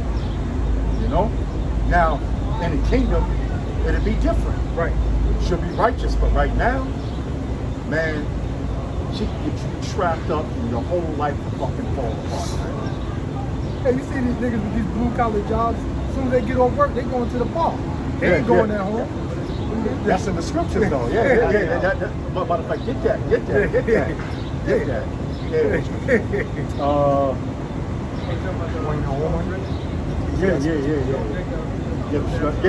Right. Yeah, they get off of work and they go to they can't go home sober, yo. Right. Yeah. Deal with all that fucking Because now he has to deal with the dragon now, yo. Fucking black woman, yo. Remember they had that little tool, whatever, not tool, but censored attribute. Women, they'd rather be with a male from a man, and the bitches all chose men. But in reality, they're an actual man. Yeah, like a grizzly bear. Would they rather run into a man or a man? Like a Kodak bear. But the scripture, Yes, it's right. I mean, but the scripture tells you that you find more better than a woman, but you rather dwell for a lion or a dragon than to deal with an actual woman. So that shows you right the contrast of this world and what the scripture doesn't say. Who's really the beast? right. At the end of the day. Yeah, because really, she want to dwell with a bear, take her drive out in the wilderness. A bear come, push her ass out the car, let her deal with the goddamn bear. She'll find out what's happening. And it's really to like dehumanize men, because then Right, they have yeah, the 100 gorillas versus the man too. They basically trying to like shit on us. Like 100 men. I mean, yeah, versus like 100 men versus the gorilla. Yeah, I'm about to say That's an onslaught. But that man got a gun. But no, they always doing that to basically belittle men. You know, they saying like, oh man, you know, it's more dangerous than a bear. That's insane, bro. That's incredible. But then if it's 100 men versus one gorilla, oh, we still losing. You know? But I thought we was worse than a bear though. Like it's psychological. Bro. Show you these women, they really misandrous. That's the opposite of being what they call us, misogynists. They really hate men. Yo, and it could be, these women, they got respect for persons when it comes to women. You know, they gonna always side with each other. It don't matter how much wickedness a bitch could do to a nigga. And I'm not talking about all women, I'm talking about the majority. They gonna find a way to justify that bitch. I'm thinking about Remy Ma and Pat Poops. You know, that's just one example. You know, you got these women actually defending this bitch when she's been proven to be a fucking adulteress, I should say. You know. Hey, that's why you better leave them boogers alone, man. Straight up and down. Hey, that bitch is straight project trash. Okay? I'm talking about Remy Ma. Any bitch that's like her. Leave that alone, man. Right? Reads on to say, behold, this I have found, saith the preacher, counting one by one to find out the account, which yet my soul seeketh, but I find not. One man among 1,000 have I found, but a woman among all those have I not found. So ain't no such thing as a righteous woman. All right? They all got some type of compromising mentality when it comes to serving a man. You know, you might find an okay brother, you know, one amongst 1,000. You know, here and there, it's like finding a needle in a haystack, but you'll still find one. A decent dude that you could, you know, fellowship with, and you know, basically, you know, for lack of a better word, fellowship. But a woman, ain't no such thing as a good woman, man. Right. Hey, at the end of the day, the scriptures tell you that the elect or the righteous shall be how it go? The righteous is going to be saved through faith, through his faith. Right? And that's talking about the men of Israel. But the only way a woman can make it is through childbearing. All right, meaning what? She got to get with a righteous brother. It's not a woman that's gonna be righteous on her own. Okay, for her to make it, because ain't no woman that's righteous.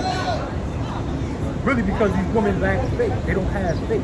All right? These women, they don't have faith in the Heavenly Father and the Son. You know, if they can cut around corners when it comes to keeping the laws, statutes, and commandments of Yahweh Ba'ashem Yahweh Shah, they're all right with that, man. They're all right with that. You know? But if a man breaks the law, statutes, and commandments of the Heavenly Father, then that's going to weigh heavy on his conscience. You know? With a woman, you can tell her, oh, all right, babe, look, you forgive me. Lord will forgive me. She, all right, I'm good, all right. You know what I'm saying? But when it comes to a man, you're going to still really feel bad about it. Even if Yahweh Shah told you, look, hey, forgive him for your sins. But in your subconscious, you're going to really feel like, damn, man, I wish I would have never fucked up like that, man. Because it's going to weigh on your conscience. Because, you know, the woman is the weaker vessel. You know, if you tell a woman, oh, she's forgiving, she'll be like, all right, fuck it, I'm good. You know what I'm saying? The debt is clear. Now, I was gonna say, I seen a study that they were going into that, like women that was forgiven, they actually learned the behavior, they actually do it more. They was going into like cheating, like a woman that committed adultery the first time. If you don't forgive her, it'll like fuck her head up, and she might actually try to get better. But if you forgive her, she just gonna do it again and again and again. So that's true. Okay, he know that psychologically you can't forgive women. You can't show them that forgiveness like that. If they was to do the behavior, like you incentivizing them to do it more, basically. They're like, oh, I got away with it once, so I can do it again and again and again. Hey, that's why the Lord compares Israel to a woman. You know, how many times the Lord forgave our people by delivering us from our enemies, and then we kept going on. You know. This is Proverbs 31 verse 3. Give not thy strength unto women, nor thy ways to that which destroyeth kings. Right. So it said, give not thy strength unto a woman. All right? Because like the elder was going into about dudes that, they destroy their lives over a woman. You know, they all fucked up in the head, strung out on drugs, all right, or become drunkards behind some damn trifling ass women, right? Because we here in America, and these women have the authority to do whatever they want and not have to suffer no penalties, man. You know? Like the brothers going into, these women, their loyalty is not to you. Their loyalty is to themselves in the best situation possible for them. You know? Because at any moment, bitch could just say, you know what, I ain't feeling this nigga no more. I'ma leave this nigga for somebody else. That's more successful, more worldly stability. But yet, that's adultery. Okay, these women, like we were saying earlier, man, you dealing with these women, especially women of the tribes, you find yourself constantly grieved, stressed out, money, taking off, money, you have less money, she's like a fucking a succubus or a leech, just draining all your energy, man. Your virtue, man. She's fucking up your whole aura, your whole demeanor. That's what the scripture's going into, man. Don't go out your wits for a woman, man. Know your self-worth, and it starts with this knowledge, man. Fearing Yahweh Ba'ashem Yahweh Shah, and knowing your self-worth, man. And like I said, not subjugating yourself to these hoes, man. Okay. Now, say on those that destroy kings. So you look at the past, you look at the ancient world kings, they had all this wealth, they had status, they were the top men. And a lot of the times they fell because of women. When you look at the majority of men that was ruined, that fell, and even in prison, if you go through the numbers, man, the homeless, dead, it's most of the time it's going to go back to a woman.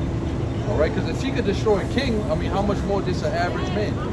You know, if you had kings that was in the most intelligent, wisest men in society that fell, that's why that parable, when the king asked that, they said that woman was the strongest, because look how they could destroy a man on a high standards like that, man. They could take a dude's whole position down that's supposed to be, you know, in a great authority. So that's why he said it like that, but really, he said the truth was above all. So as long as you got the truth, like the brother was just saying, none of that stuff could penetrate you. You're gonna know your self-worth. You're not gonna let a woman, you know, you're not gonna give your strength to a woman. And you're gonna understand that really this truth is your first love. This is your real woman. This is the one that you're gonna show your loyalty to, not no actual woman of this world. Bring that over for me, brother. Micah 7, the last verse. 7 and 10. 7 and 10. Oh, Micah chapter 7 verse 10. Then she that is my enemy shall see it. Read again, slow down. Micah 7 verse 10. Then she that is my enemy shall see it, and shame shall cover her, which shall said unto me, where is the Lord thy God? Right, so, you know, all these prophecies coming to pass, and you had, you know, these women, you know, the women of our nation, they scoffing, they talking shit about, you know, the Bible, they talking shit about the Most High, the Bible, the Hebrew Israelites. But now, like I said, like the brother read, she that is my enemy shall see it. Now these women are seeing it, man. Okay? And now all of a sudden they trying to act like they always believed in this truth. They trying to act like, you know, they was always down with it, man. You know, they trying to, you know, trying to act like they trying to get right. But no, you know, the biggest I told you so is coming, man. All right? You know, and she seeing, these women, they seeing it, man, they feeling it. Right? You know, the energy is changing, man. You know, they cutting all these programs, welfare, food stamps. Okay, they changing up the laws for child support. All right, so these women, they see it, man. They see America coming to an end. All right, and this is America was their kingdom, man. To reign over the man, and all of that is coming to an end, and they see it. All right, so you know we're gonna wrap this up. All right, and Lord willing, you listeners was edified. So with that, we're gonna give all praise, honor, and glory to Yahweh, Ba'ashem, Yahweh Shai, Ba'ashem, Rakadash. All right, with that, Shalom. My car's right here too. Just